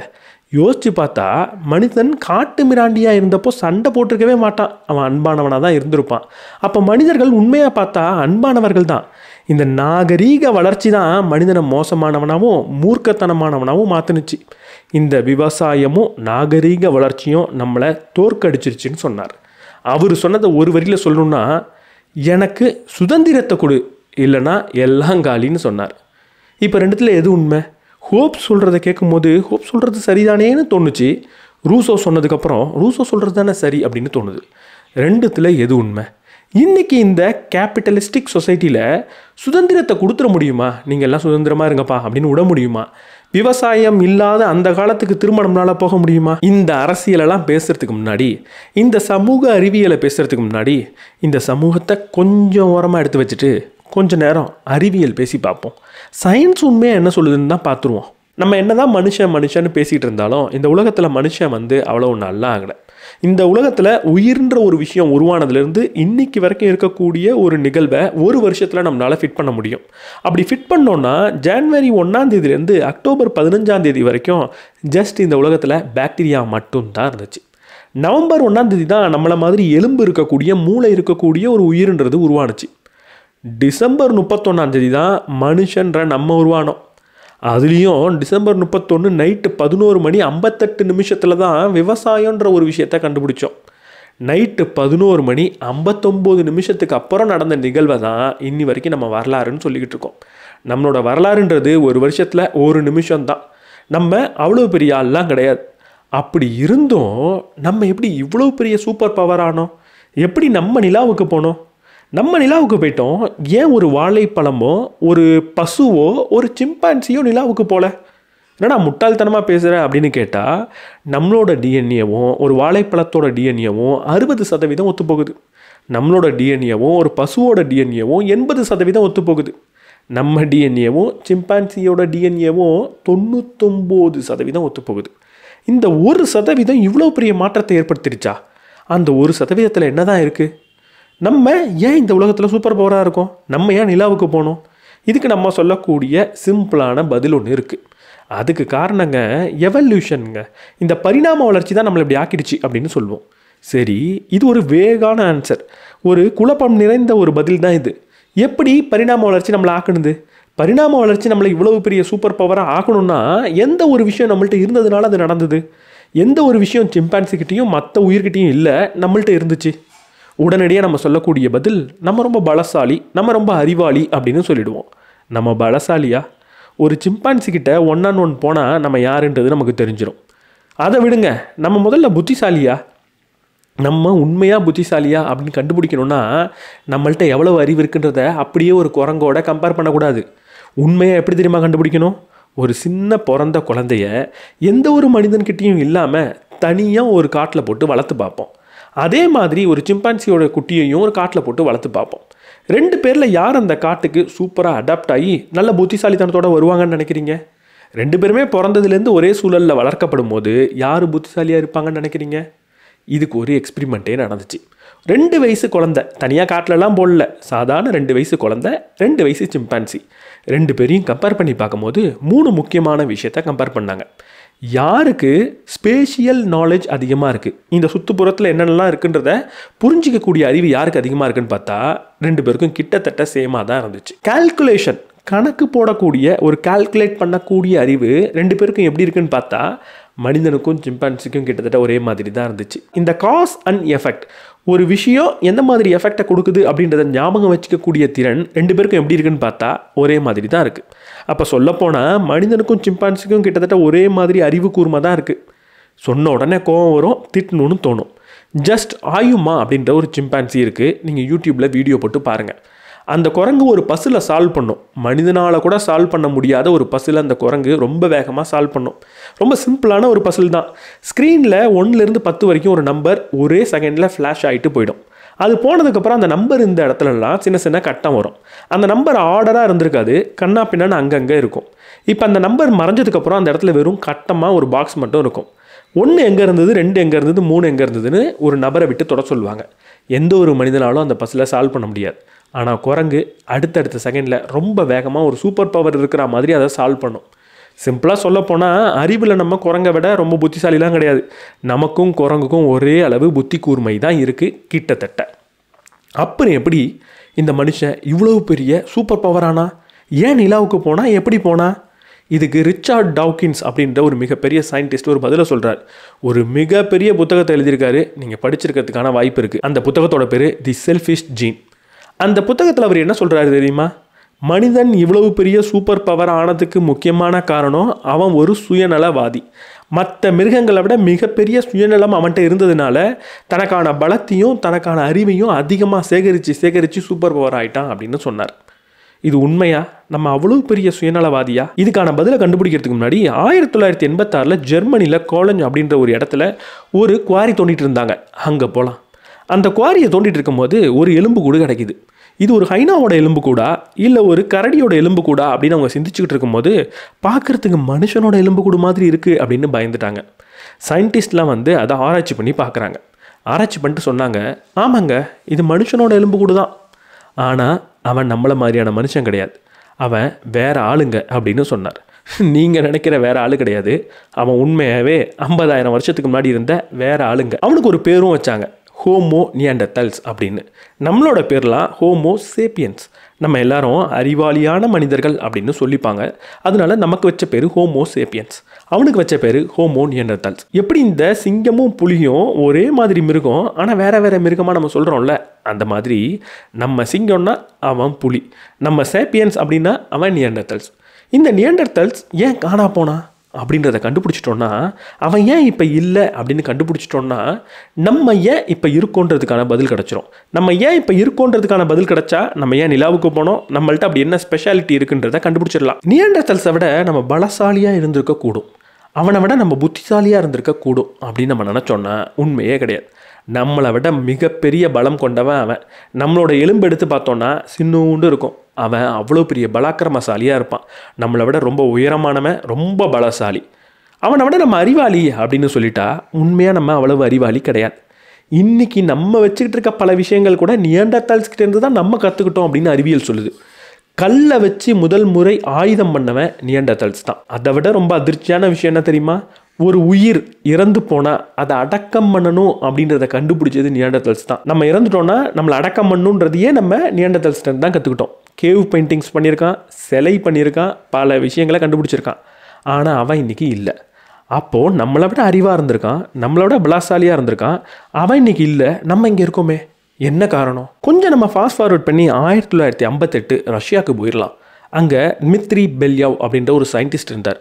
அவர்கிட்ட லியூட்மிலா ட்ரட் அப்படின்ற ஒரு அசிஸ்டண்ட்டும் இருந்தாங்க. இவங்க 2 பேருக்கும் ஒரு முக்கியமான ஆராய்ச்சியை பண்ணணுன்னு ஒரு ஆசை. என்ன ஆராய்ச்சி தெரியுமா? சார்லஸ் டார்வின் ஒரு விஷயத்தை சொல்லிட்டு போனார், ஒரு விஷயத்தை கண்டுபிடிச்சிருந்தார். அது என்னென்னா, மனிதன் வீட்டில் வச்சு வளர்க்கக்கூடிய அனைத்து உயிரினங்களும் ஒரே மாதிரி சாராம்சத்தை கொண்டதாக இருக்குது. சிம்பிளாக சொல்லணுன்னா எல்லாமே அழகாக இருக்குது, எல்லாத்தோட காதும் மடைஞ்சிருக்கு, எல்லாத்தோட வாலும் கிடுகிடுன்னு ஆடுது, சில சமயம் சுருண்டு இருக்குது, உடம்புல நிறைய பொசு பொசுன்னு முடி இருக்குது, பார்க்குறதுக்கு குழந்தை மாதிரியே இருக்குது, அதை பார்த்தா க்யூட்டாக இருக்குன்னு நமக்கு சொல்ல தோணுது அப்படின்னு அவர் சொல்கிறார். எல்லா மிருகமும் அழகாக இருக்க, பார்க்குறதுக்கு குழந்தை மாதிரியே இருக்க மனிதன் வளர்த்தது. அப்போ மனிதன் உண்மையாக குழந்தையை ஒத்த அழகான மிருகத்தை வீட்டில் வச்சு வளர்க்கணும்னு முடிவு பண்ணானா? ஏன் இப்படிப்பட்ட முடிவை அவன் ஆதி காலத்தில் பண்ணியிருக்கணும்? அவன் எதுக்காக ஒரு உயிரினத்தை தேர்ந்தெடுத்திருப்பான்? இந்த 2 சயின்டிஸ்ட்டும் என்ன நம்பினாங்கன்னா, ஒரு மனுஷன் ஒரு விலங்கை வீட்டில் வச்சு வளர்க்கணும்னு முடிவு பண்ணால் அதுக்கு ஒரு காரணம் இருக்கலாம். அந்த விலங்கு அந்த மனிதனோட கொஞ்சம் நட்போடு இருந்திருக்கலாம், அதனால அவன் வீட்டில் வச்சு வளர்த்துருப்பான். ஆனால் அழகாக இருக்கிற மிருகத்தெல்லாம் பிடிச்சிட்டு வந்து வீட்டில் வச்சு வளர்க்கணும்னு அவன் எப்படி அந்த காலத்தில் யோசிச்சிருப்பான்? இதுக்கு நம்ம பதிலை கண்டுபிடிச்சாகணும் அப்படின்னு யோசிக்கிறாங்க. இந்த லியூட்மிலா ட்ரட் அப்படின்றவங்க அதனால ஒரு விஷயத்தை செய்ய ஆரம்பிக்கிறாங்க.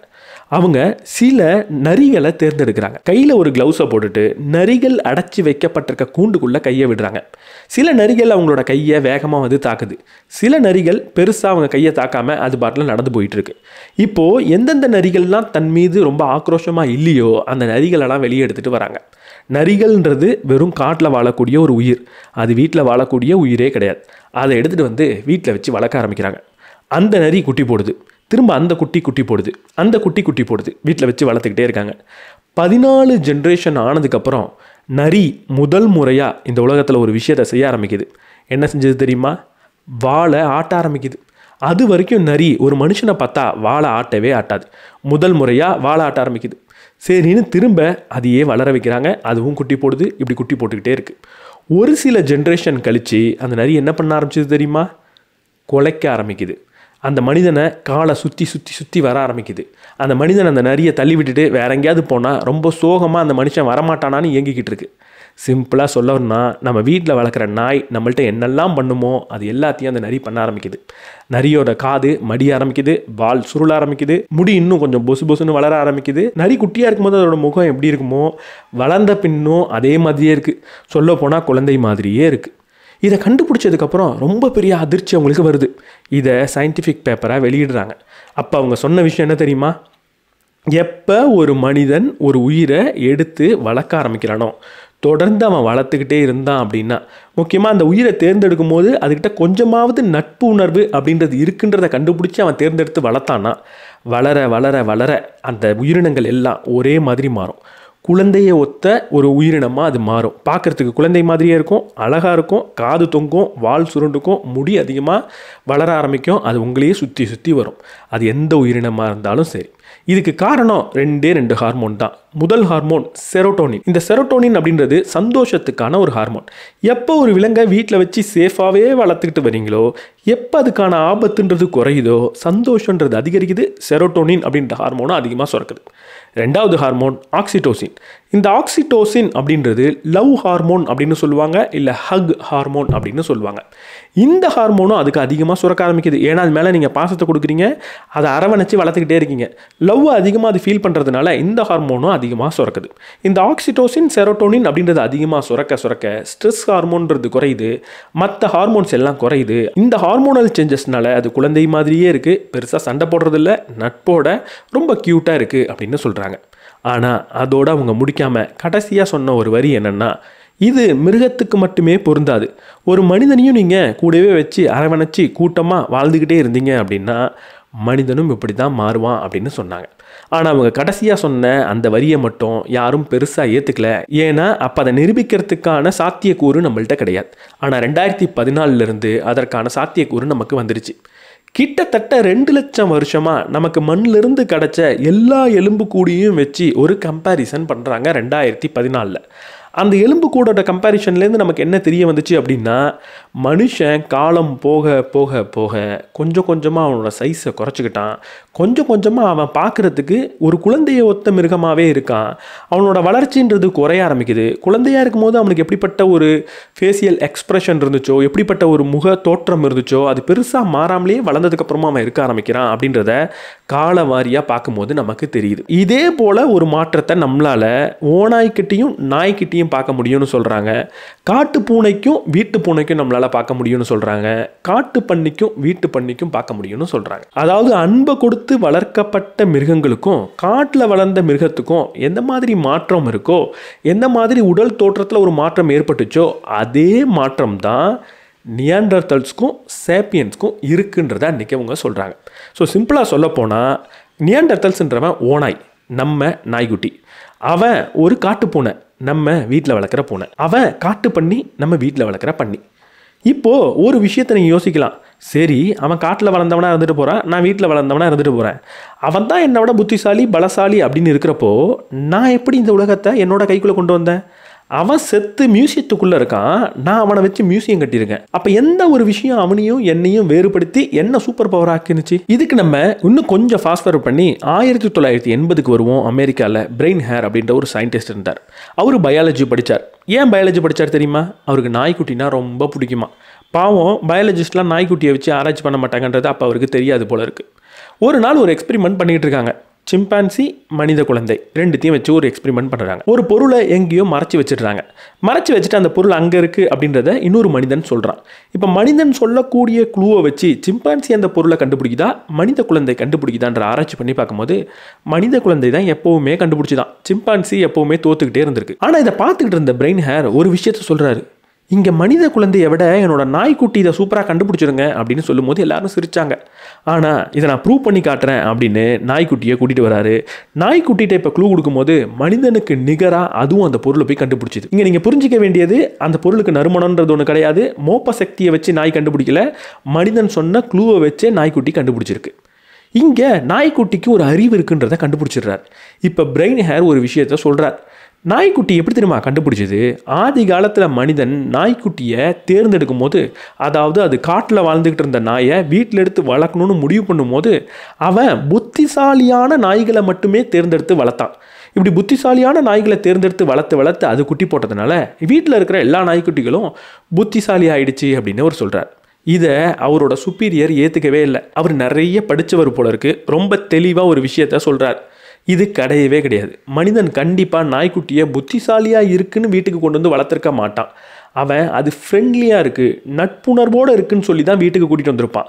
ஒரு சயின்டிஸ்ட் இருக்காங்க, லிட்மிலா ட்ரட் அப்படின்னு ரஷ்யாவில். அவங்க நரிகளை வச்சு ஒரு எக்ஸ்பெரிமெண்ட் பண்ணாங்க. நரிகளை வீட்டுக்கு கூட்டிகிட்டு வந்து வளர்க்க ஆரம்பித்தாங்க, ஃப்ரெண்ட்லியான நரிகளை. அந்த நரிகளை வளர்க்க அந்த நரிகள் சில விதமான கேரக்டரை டெவலப் பண்ணிக்கிச்சு. சொல்லப்போனால் குழந்தை மாதிரி அது மாற ஆரம்பிச்சிது. இப்போது எனக்கு என்ன தோணுதுன்னா, அப்படி மனிதன் ஃப்ரெண்ட்லினஸ்க்காக தேர்ந்தெடுத்து வளர்க்கப்பட்ட நாய்க்கு பல கேரக்டரிஸ்டிக் வந்த மாதிரி புத்திசாலித்தனம் அப்படின்ற இன்னொரு கேரக்டரிஸ்டிக்கும் அதுக்கு வந்திருக்கும் அப்படின்னு அவர் சொல்கிறார். நம்பவே முடியல.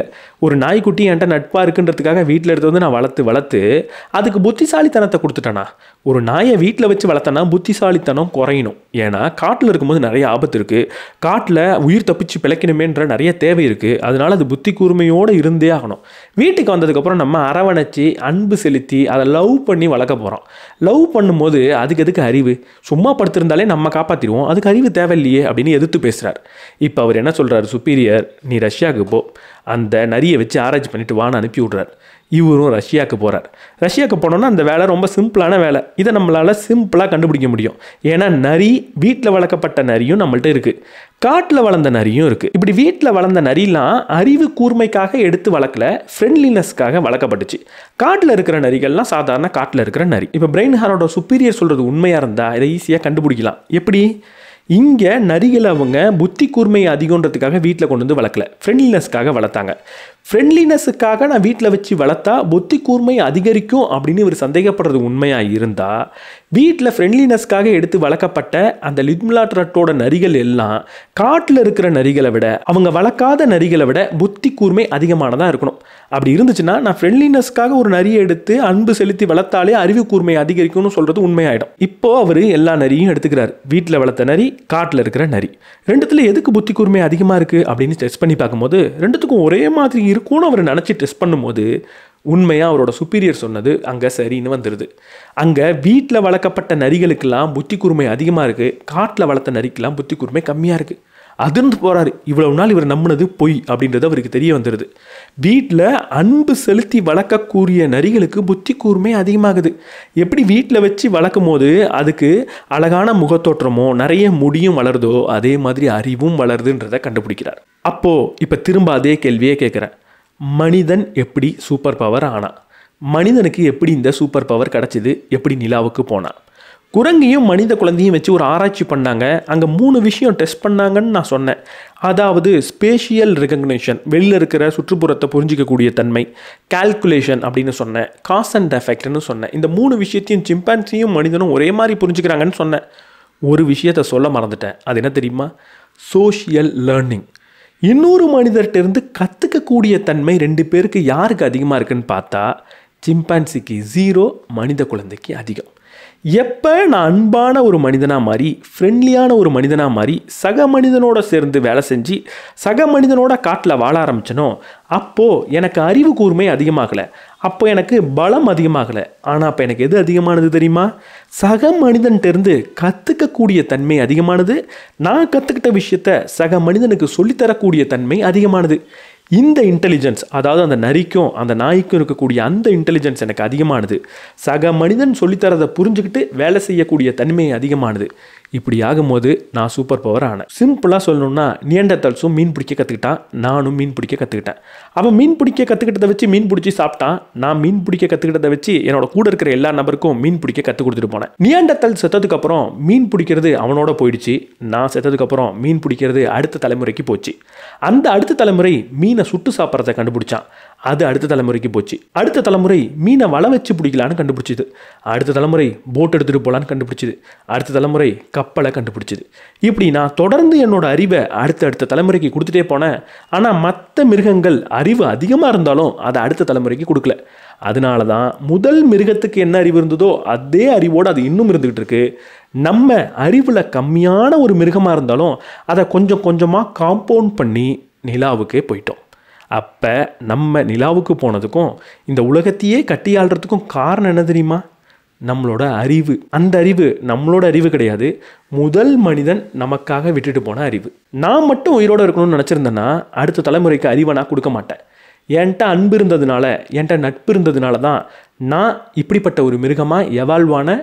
அதனால தான் இந்த அறிவை அடுத்த மிருகத்துக்கு விட்டுட்டு போனேன். அதனால தான் சூப்பர் பவர் ஆனேன். மனிதன் அன்பானவனாகவும் நட்பானவனாகவும் இயற்கையாகவே இருந்ததுனால தான் இன்னைக்கு சூப்பர் பவர் ஆனான். அதுக்காகலாம் இந்த மனிதனை அப்படியே சொக்க தங்கன்னு சொல்லிட முடியாது. எந்த ஒரு முதலையும் ஒரு இனப்படுகொலை பண்ணலை, எந்த ஒரு சிங்கமும் ஆணவ கொலை பண்ணலை. இந்த மாதிரி விஷயங்கள்லாம் மனுஷன் மட்டும்தான் பண்ணிக்கிட்டு இருக்கான். அப்போ இந்த மாதிரி விஷயங்களை மனுஷன் பண்ணுறப்போ எப்படி அவன் ரொம்ப நல்லவன் அப்படின்ற ஒரு போர்ட்ரேயலை கொடுக்க முடியும்? அப்போ கண்டிப்பாக மனிதன்கிட்ட ஏதோ ஒரு தவறும் இருக்குது. மனிதனோட அன்புக்கு காரணம் ஆக்சிடோசின் அப்படின்னு சொன்னால் அவனோட இந்த மாதிரியான ஒரு வெறுப்புக்கு காரணம் என்னவா இருக்க முடியும்? இதுக்கான பதிலை இந்த லியூத்மிலா ட்ரட்டோட நரிக்கிட்ட இருந்தும் நம்ம வீட்டில் வளர்க்குற நாய்கிட்ட இருந்தும் கண்டுபிடிக்க முடியும். அந்த நாய்க்குட்டியும் அந்த நரிக்குட்டியும் நம்ம கூட இருக்கிறப்ப எவ்வளவு அன்பாக இருக்குது. ஆனால் நம்ம வீட்டுக்கு தெரியாத ஒரு நபர் வந்தால் நமக்கு அச்சுறுத்தல் அப்படின்னு அந்த நாயோ நரியோ நினச்சா அந்த நாயும் நரியும் அந்த நபர்கிட்ட எப்படி நடந்துக்குது? 2010 யூனிவர்சிட்டி ஆஃப் ஆம்ஸ்டர்டாம் ஒரு அறிக்கையை வெளியிடுது. அது ஆக்சிடோசின் பற்றின ஒரு விஷயம். இந்த ஆக்சிடோசின் அப்படின்றது மில்க் ஆஃப் ஹியூமன் கைண்ட்னஸ் அப்படின்னு சொல்லுவாங்க. மனிதனோட அன்போட ஒரு பால் அப்படின்னு நீங்கள் எடுத்துக்கலாம். இல்லைனா ஹக் ஹார்மோன், லவ் ஹார்மோன் அப்படின்ற பேர்லாம் அதுக்கு இருந்துச்சு. ஆனால் 2010 இந்த ஆராய்ச்சியின் விளைவு அது எல்லாத்தையுமே அடித்து ஒழிச்சிருச்சு. ஏன்னா இந்த ஆக்சிடோசின் அப்படின்றது நமக்கு அன்பை மட்டும் கொடுக்கறது கிடையாது. இந்த ஆக்சிடோசின் நமக்கு சார்ந்தோரோட நம்ம இருக்கும்போது நமக்கு அன்பை கொடுக்குது. நமக்கு தெரியாத நபர் கூடயோ நம்மளோட எதிரி கூடயோ இருக்கும்போது இதே ஆக்சிடோசின் தான் நம்மளை ரொம்ப மூர்க்கத்தனமாகவும் மாற்றுது. இந்த ஆக்சிடோசின் எப்படி நம்ம நண்பர்கள் கூடயும் நமக்கு வேண்டப்பட்டவங்க கூடயும் இருக்கும்போது நமக்கு ஒரு அன்பை கொடுக்குதோ அதே மாதிரி நம்மளை சாராத மனிதர்கள் கூட நம்ம இருக்கும்போது நமக்குள்ள ஒரு பெரிய வெறுப்பையும் கொடுக்குது. இந்த ஆக்சிடோசின் அப்படின்றது நம்மளை உண்மையாக அன்பானவனாக மட்டும் மாற்றுறது கிடையாது, நம்மளை வெறுப்பு நிறைந்த மனிதனாகவும் மாற்றுது. 1924 நார்த் ஈஸ்டர்ன் சவுத் ஆஃப்ரிக்காவில் ஒரு அகழ்வாராய்ச்சி நடக்குது. அந்த அகழ்வாராய்ச்சியில் நிறைய மிருகங்கள் செத்து கிடக்கக்கூடிய எலும்பு அவங்களுக்கு கிடைக்குது. அந்த மிருகங்கள்லாம் ஏன் செத்துருக்கு அப்படின்னு எடுத்து பார்க்கும்போது மனிதன் ஏதோ ஒரு கருவியை வச்சு அந்த மிருகங்கள் எல்லாத்தையும் அடித்து கொண்டு இருக்கான் அப்படின்றது தெரிய வருது. அதே இடத்துல சில மனிதனோட எலும்பு கூடும் கிடைக்குது. அந்த மனிதனோட எலும்பு கூட்டில் இருக்கக்கூடிய காயத்தை எடுத்து பார்க்கும்போது ஒரு பெரிய அதிர்ச்சி என்னென்னா மனிதன் எப்படி அந்த மிருகத்தை எந்த கருவியை வச்சு எப்படி அடித்து கொண்டானோ அதே மாதிரி இந்த சக மனிதனையும் அடித்து கொண்டு இருக்கான்ற ஒரு ரிசல்ட்டை பப்ளிஷ் பண்ணுறாங்க. அந்த ரிசல்ட்டுக்கு அப்புறம் எல்லா நியூஸ் பேப்பர்லேயும் வந்த ஹெட்லைன் என்னென்னா கில்லர் ஏப் தேரி, மனிதன் மிகப்பெரிய கொலகாரன் அப்படின்ற நியூஸ் தான் பரவுனுச்சு. இந்த விஷயம் தெரிஞ்சதுக்கப்புறம் இந்த ஆத்தரால் இந்த புத்தகத்தை இதுக்கு மேலே எழுத முடியாது. ஏன்னா எந்த விஷயம் நமக்கு அன்பை கொடுக்குதோ அந்த விஷயம் நம்மளை சார்ந்த மனிதர்களுக்கு மட்டும்தான் அன்பை கொடுக்குது, மற்றவங்க மேலே வெறுப்பை கொடுக்குதுன்னு தெரிஞ்சதுக்கப்புறம் இந்த அகழ்வாராய்ச்சியோட ரிசல்ட் இவருக்கு தெரிஞ்சதுக்கப்புறம் எப்படி இந்த புத்தகத்தை எழுதுறது? மனிதன் அன்பானவன் தான்றதை எப்படி சொல்கிறது? இந்த புத்தகத்தை மூடி வைக்க வேண்டிய நேரம் வந்துருச்சு. ஆனால் மூடி வைக்கிறதுக்கு முன்னாடி ஒரு பெயரை அவர் கேள்விப்படுறார். கொலோனல் மார்ஷல் அப்படின்ற ஒரு நபரை பற்றி கேள்விப்படுறார். அவர் 2ஆம் உலகப் போரில் போரிட்ட ஒரு சோல்ஜர். ஆனால் அதே நேரத்தில் அவர் ஒரு ஹிஸ்டரியன், வரலாற்று ஒரு அறிஞர். அவர் போர்க்களத்தில் இருந்ததுனால போரை பற்றின நிறைய ஸ்டடியை பண்ண ஆரம்பிக்கிறார். ஒரு நாளை பற்றி சொல்கிறார். ஒரு நாள் அவங்க எதிரிக்கு ரொம்ப நெருங்கிய இடத்துக்கு போயிட்டாங்க. எதிரிகளோட ஒரு கூட்டம் வருது. எதிரிகளோட கூட்டம் ரொம்பவே கம்மியாக தான் இருக்குது. இவங்க இருந்த இடத்த கிராஸ் பண்ணி அந்த எதிரிகளோட கூட்டம்ன்றது போயிடுச்சு. எப்படி எதிரிகளோட கூட்டம் நம்ம இருந்த இடத்த கிராஸ் பண்ணி போக முடியும்? நம்ம அவங்கள விட அதிக எண்ணிக்கையில் இருக்கோம், நம்மள்ட்ட ஆயுதம் இருக்குது, நம்ம எல்லாரையுமே கொண்டு இருக்கணுமே. ஆனால் அவங்க எப்படி சுலபமாக நைட்டோட நைட்டாக நம்மளை கிராஸ் பண்ணி போனாங்க அப்படின்ற ஒரு பெரிய அதிர்ச்சி அவருக்கு வருது. சோல்ஜர் எல்லாரையும் கூப்பிட்டு சர்வே எடுக்க ஆரம்பிக்கிறார். அன்றைக்கி அந்த சோல்ஜர்ஸ் எல்லாரும் சொன்ன ஒரு விஷயம் என்னென்னா, நைட் நாங்கள் சுடவே இல்லை, அவங்க நம்மளை சுற்றக்கூடாதுன்றதுக்காக பதுங்கிட்டு இருந்தோமே தவிர எங்கள் கையில் துப்பாக்கி இருந்தோம், நாங்கள் பெருசாக சுடலை அப்படின்னு சொன்னாங்களாம். வெறும் 10% கம்மியான நபர்கள் மட்டும்தான் துப்பாக்கியை சுட்டிருக்காங்க. அப்படி அவங்க துப்பாக்கியை சுட்டதுக்கு காரணம் என்னென்னா பக்கத்தில் மேலதிகாரி இருக்காங்க அப்படின்ற ஒரு காரணத்தினால தான். அப்படி அவங்க சுடும்போது கூட குறி வைக்காமல் மேலேயும் கீழேயும் தான் சுட்டிருக்காங்கன்றத சொல்லியிருக்காங்க. இதை கேட்ட உடனே இவருக்கு ரொம்ப ஆச்சரியம் வந்துடுது. அப்போ உண்மையாக போரை பற்றி நமக்கு சினிமாவும் நமக்கு புத்தகங்களும் சொல்லி கொடுக்கறது உண்மை கிடையாதோ? போரில் போகிற சோல்ஜர் எல்லாம் ரொம்ப வீரதீரமாக துப்பாக்கி எடுத்து சுட மாட்டாங்களோ? அவங்க எல்லாம் உண்மையாக அவ்வளோ பெரிய வீரர்கள் கிடையாதோ, கொஞ்சம் எமோஷ்னலாக தான் நடந்துப்பாங்களோ, சக மனிதனை கொல்ல மாட்டாங்களோ அப்படின்ட்டு ஆராய்ச்சி பண்ணணும்னு நினைக்கிறார். பல ஆராய்ச்சி பண்ணுறாரு. எல்லா ஆராய்ச்சியிலிருந்தும் அவருக்கு தெரிய வர்றது என்னென்னா, உண்மையாக போருக்கு போகிற சோல்ஜரில் 20% அதிகமான சோல்ஜர் துப்பாக்கியை சுடுறதே கிடையாது அப்படின்றது தான். 40% மரணத்துக்கு 1% மனிதர்கள் தான் காரணமாகவும் இருக்காங்க. ஒரு உதாரணத்துக்கு 1963 பேட்டில் ஆஃப் கட்டிஸ்பர்க் அப்படின்றது அமெரிக்காவோட சிவில் வாரின் உச்சத்தில் நடக்குது. அங்கே நிறைய துப்பாக்கிகள் அதுக்கப்புறம் ஹிஸ்டோரியன் கையில் கிடைக்குது. கிட்டத்தட்ட 27,574 துப்பாக்கி அவங்க கையில் கிடைக்குது. அந்த துப்பாக்கிகள் எல்லாத்துலேயுமே குண்டு இருந்துச்சான். அந்த துப்பாக்கிகளில் 95%க்கும் அதிகமான துப்பாக்கிகள் முழுமையாக லோட் பண்ணப்பட்டிருக்கு. அந்த முழுமையாக லோட் பண்ணதை தாண்டி 50%க்கும் அதிகமான துப்பாக்கியில் கிட்டத்தட்ட டபுள் லோடட் ஆயிருக்கு. 25%க்கும் அதிகமான துப்பாக்கி ட்ரிபிள் லோடட் ஆயிருக்கு. இதை பார்த்ததுக்கப்புறம் ஹிஸ்டாரியன் என்ன சொல்கிறாங்க அப்படின்னா, போருக்கு போன எல்லாரும் கிட்டத்தட்ட 95% நேரத்தில் துப்பாக்கியை லோட் பண்ணுற மாதிரி நடிச்சிருக்காங்க, 5% தான் சுட்டிருக்காங்கன்னு சொல்கிறாங்க. ஏன்னா துப்பாக்கியை நான் லோட் பண்ணுற மாதிரி நடித்தேன் அப்படின்னா எதிரியை சுட வேண்டிய தேவை இருக்காது. என் பக்கத்தில் மேலதிகாரி வந்தாலும் அப்போ என் துப்பாக்கியில் குண்டு இல்லாத மாதிரி நடித்து நான் லோட் பண்ணிகிட்டு இருந்தேன்னா அவர் என்ன சுடுன்னு சொல்ல மாட்டார். அப்போ போரில் இருக்கிற மனிதர்கள் அடுத்த மனிதனை கொல்றதுக்கு ரொம்பவே தயங்குறான் அப்படின்ற ஒரு ஸ்டடியை பண்ணுறார். அதுக்கப்புறம் ஒரு மிகப்பெரிய புத்தகத்தை எழுதுறாரு, மென் அகைன்ஸ்ட் ஃபயர் அப்படின்னு. இந்த புத்தகம் இன்றைக்கி இருக்கக்கூடிய மிலிட்ரியில் எல்லாராலையும் படிக்கப்பட வேண்டிய முக்கியமான புத்தகமாக இருக்குது. அந்த புத்தகம் என்ன சொல்லி தருது அப்படின்னா, நீங்கள் ஒரு படையை அழிச்சிட்டு எதிரியோட நாட்டுக்கு போகிறீங்க, போர் புரிய அப்படின்னா உங்கள் படையில் இருக்கக்கூடிய பல சோல்ஜர் சுடவே மாட்டாங்க, கொல்ல மாட்டாங்க. அப்போது நீங்கள் அவங்கள பயன்படுத்திக்கணுன்னா என்னெல்லாம் செய்யணும் அப்படின்ற சில யுக்திகளை கற்றுக் கொடுக்குது. இயல்பாக மனிதன் சுட மாட்டான், அவனை சுட வைக்கணும்னா சில யுக்திகள் உங்களுக்கு தேவை அப்படின்னு அந்த புத்தகம் சொல்லுது. இதை படித்ததுக்கப்புறம் இவருக்கு திரும்பவும் இந்த புத்தகத்தை எழுதலாம் அப்படின்னு தோண ஆரம்பிக்குது. அப்போ தான் ஒரு விஷயத்தை கண்டுபிடிக்கிறார். இதுக்கு முன்னாடி சொல்லப்பட்டிருந்த அந்த விஷயம், அதாவது கில்லர் ஏப் தேரி. நிறைய மிருகங்கள் செத்து கிடக்கு, அந்த மிருகங்களெல்லாம் மனிதன் எப்படி அடித்து கொண்டிருக்கானோ அதே மாதிரி சக மனிதனையும் கொண்டு அதே இடத்துல புதைச்சிருக்கான் அப்படின்ற அந்த தேரி அதுக்கப்புறம் எப்பயோ மாறிடுச்சு. ஆனால் நியூஸ் சேனல், நியூஸ் பேப்பர் அதை பப்ளிஷ் பண்ணவே இல்லை, பெருசாக அதில் ஆர்வம் காட்டல. அதுக்கப்புறம் அந்த அறிஞர்கள் அந்த இடத்தை பார்த்துட்டு என்ன சொன்னாங்க தெரியுமா, இந்த மிருகங்கள்லாம் எப்படி செத்துருக்கோ அப்படி தான் மனிதனும் செத்துருக்கான். ஆனால் இந்த மிருகங்களெல்லாம் மனிதன் தான் அடித்து கொண்டான்ற முடிவுக்கு நீங்கள் எப்படி வந்தீங்க? அதுக்கு ஒரு காயம் இருக்குது. அந்த காயத்தை வேற ஒரு பெரிய மிருகத்தால் கூட ஏற்படுத்தியிருக்க முடியும். அதே மிருகம் தான் இந்த மனுஷனையும் அதே மாதிரி கொண்டு இருக்கு அப்படின்னு அவங்க சொல்கிறாங்க. அது இன்னும் கன்வின்சிங்கான தேரியாக இருக்குது, எல்லாராலையும் ஏற்றுக்கப்பட்ட தேரியாக இருக்குது. அப்போ மனிதனை கொன்னது மனிதன் கிடையாது, வேறு ஏதோ ஒரு மிருகம் அப்படின்னு தான் அந்த தேரி சொல்லுது. சரி, இது உண்மையா? நம்மளோட கன்வின்சிங்காக புத்தகத்துக்காக அப்படி சொல்லிட்டோம் அப்படின்னு பார்த்தா ஒரு ஸ்டாட்டிஸ்டிக்ஸை எடுப்போம். இப்போது இது வரைக்கும் நம்ம கையில் கிடச்ச ஆதிகால மனிதனோட எலும்புக்கூட்டின் எண்ணிக்கை இந்த புத்தகம் எழுதப்படும் போது 3000 எலும்புக்கூட்டில் எத்தனை எலும்புக்கூடு அடித்து கொல்லப்பட்டு ஒரு மனிதனால் துன்புறுத்தப்பட்டு ஒரு போரால் நடந்திருக்குன்னு பார்த்தா 0. இல்லை, அதை விட சிம்பிளான ஒரு எவிடன்ஸ் நம்ம கையில் இருக்குது. அது என்ன தெரியுமா? ஆதி காலத்தில் வாழ்ந்த மனிதன் நமக்காக நிறைய எவிடன்ஸை விட்டுட்டு போகல, ஆனால் ரொம்ப ரொம்ப ரொம்ப முக்கியமான ஒரு எவிடன்ஸை நமக்கு விட்டுட்டு போயிருக்கான். அந்த எவிடன்ஸ் என்ன தெரியுமா?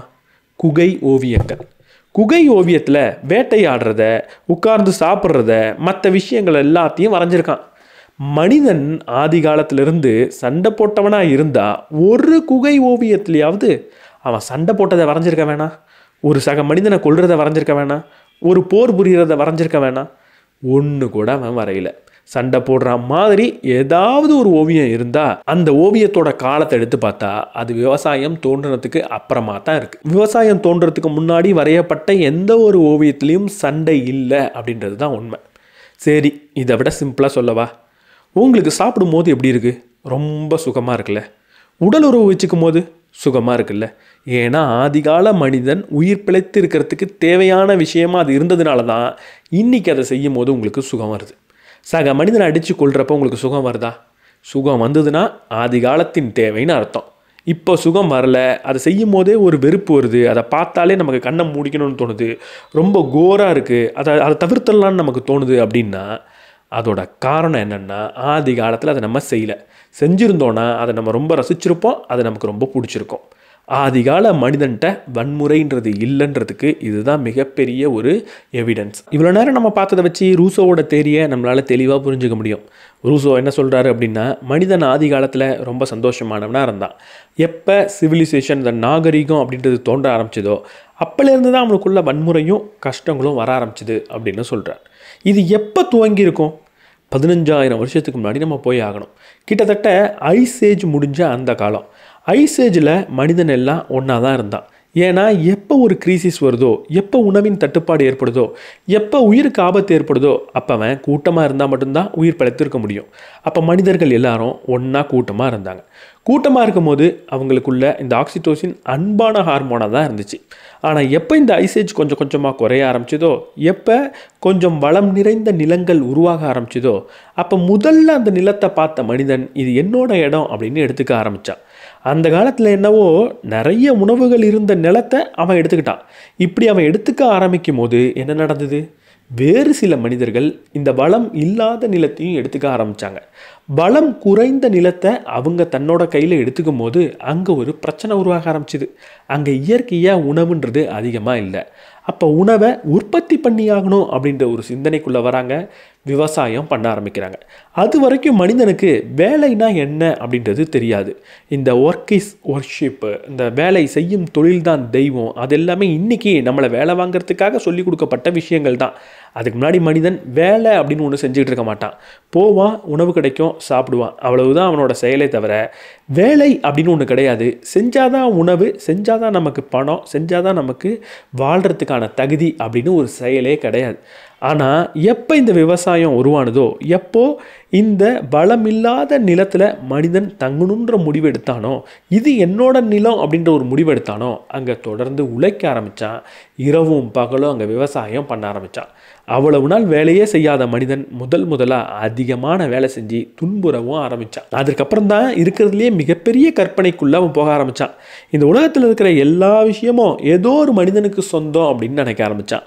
அந்த மனிதன்கிட்ட கேட்காம அதை நம்ம எடுத்தோன்னா அதுக்கு பேர் திருட்டுன்னு நினைக்க ஆரம்பித்தான். அதை செய்கிறது தப்புன்னு நினைக்க ஆரம்பித்தான்.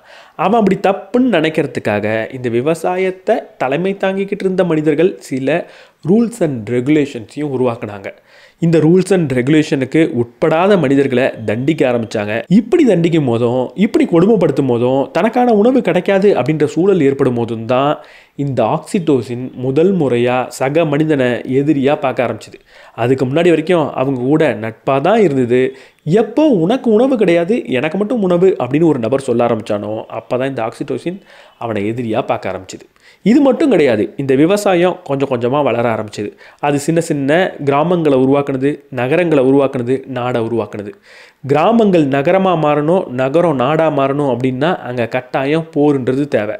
போருன்றது தேவைன்னா 2 நாடு அடிச்சுக்கிட்டு சாகணும். இதே காலகட்டம், அதாவது விவசாயம் கொஞ்சம் கொஞ்சமாக வளர்ந்து வந்த அந்த காலகட்டத்தில் கிடைச்ச ஓவியங்களில் மட்டும்தான் மனிதன் கையில் அம்பும் கல்லும் வச்சுக்கிட்டு சக மனிதனை தாக்குற மாதிரியான ஓவியங்களை நம்மளால் பார்க்க முடியுது. அதுக்கு முன்னாடி கிடையாது. வரலாறு என்ன சொல்லுதுன்னா, இந்த போர் அப்படின்றதுக்கு ஒரு தொடக்க புள்ளி இருக்குது அப்படின்றது தான். இது ஆரம்ப காலத்திலேருந்தே நம்மள்கிட்ட இல்லை, ஏதோ ஒரு நடுவில் தான் இந்த போருன்ற ஒரு விஷயம் உருவாயிருக்குன்னு சொல்லுது. இந்த நேரத்தில் மனிதன் ரொம்பவே துன்புறவும் ஆரம்பித்தான். எப்போ ஒரே இடத்துல இருக்கணும்னு நம்ம நினச்சானோ, அப்போ உழைப்புன்ற ஒரு துன்பம் கிடைச்சா மாதிரி நோயின்ற இன்னொரு துன்பமும் கிடச்சிது. ஏன்னா அதே நேரத்தில் தான் அவன் ஆடு மாடு எல்லாத்தையும் வீட்டில் வச்சு வளர்க்கணும்னு முடிவு பண்ணான். அதை வீட்டில் வச்சு வளர்க்கும் போது அதிலேருந்து வரக்கூடிய பாக்டீரியாவும் வைரஸும் அவனுக்கு பல நோய்களை கொடுத்தது. இதே நேரத்தில் தான் முதல் முறையாக அவனுக்கு செக்ஷுவலி டிரான்ஸ்மிட்டட் டிசீஸ் வரவும் ஆரம்பிச்சிது. பாலியல் ரீதியான நோய்கள் அப்போ தான் வர ஆரம்பிச்சிது. காரணம் என்ன? முதல்ல சொன்ன அதே காரணம் தான். வீட்டில் ஆடு மாடு இதெல்லாம் வச்சு வளர்க்குறதுனால தான். இதை பெஸ்டியாலிட்டி அப்படின்னு நம்ம சொல்லலாம். கூகுள் பண்ணிடாதீங்க, பண்ணால் செக்ஸ் வித் அனிமல் அப்படின்னு வரும். இந்த மாதிரி பாலியல் நோய்கள் உருவாக ஆரம்பித்ததுக்கப்புறம் அவன் என்ன பண்ண ஆரம்பித்தான்? எனக்கு வரக்கூடிய துணை இதுக்கு முன்னாடி யார் கூடயும் உடல் உறவு வச்சிருக்க கூடாதுன்ற ஒரு விதியை உருவாக்க ஆரம்பித்தான். அதிகாரத்தில் இருக்கக்கூடிய ராஜா மாதிரியான நபர்கள் நிறைய பெண்கள் தேவைப்பட்டாலும் அவங்க எல்லாரையும் வெளியவே அனுப்பாமல் அந்தப்புறம் மாதிரியான இடங்களில் போட்டு வச்சுருந்தாங்க. யார் கல்யாணம் பண்ணும், எந்த ஒரு பெண்ணை தேர்ந்தெடுக்கணுன்னாலும் அவள் இதுக்கு முன்னாடி யார் கூடயும் உடல் உறவு வச்சிருக்க கூடாது அப்படின்னு சிந்திக்க ஆரம்பித்தான். இந்த சிந்தனை எதை கொடுத்தது? கற்பு அப்படின்ற ஒரு மிகப்பெரிய அயோக்கியத்தனத்தை கொடுத்துச்சு. இந்த கற்புன்ற ஒரு விஷயம் ரொம்ப முக்கியம்னு நினைக்கும் போது பெண்களை தன் வீட்டிலேயே வச்சுக்கணும் அப்படின்னு நினச்சான்.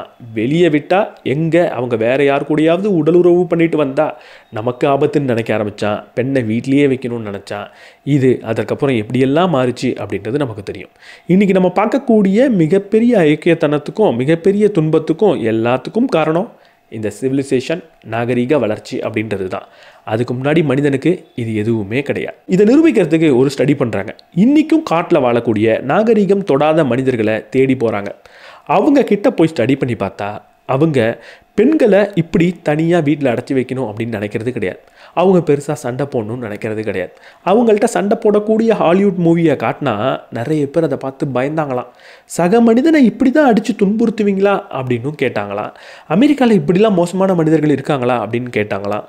சில பேருக்கு நோயே வர ஆரம்பிச்சுதான். சில நாட்களுக்கு அவங்க படுக்கையை விட்டு எந்திரிக்கவே இல்லையா. அதுக்காகலாம் அவங்க சண்டை போடலை அப்படின்னு சொல்லலை. அதே கூட்டத்தில் ஒரு தலைவன் இருந்திருக்கான். அந்த தலைவன் சில மனிதர்களை அங்கே கொண்டு இருக்கான் அவனோட அதிகாரத்தை பயன்படுத்தி.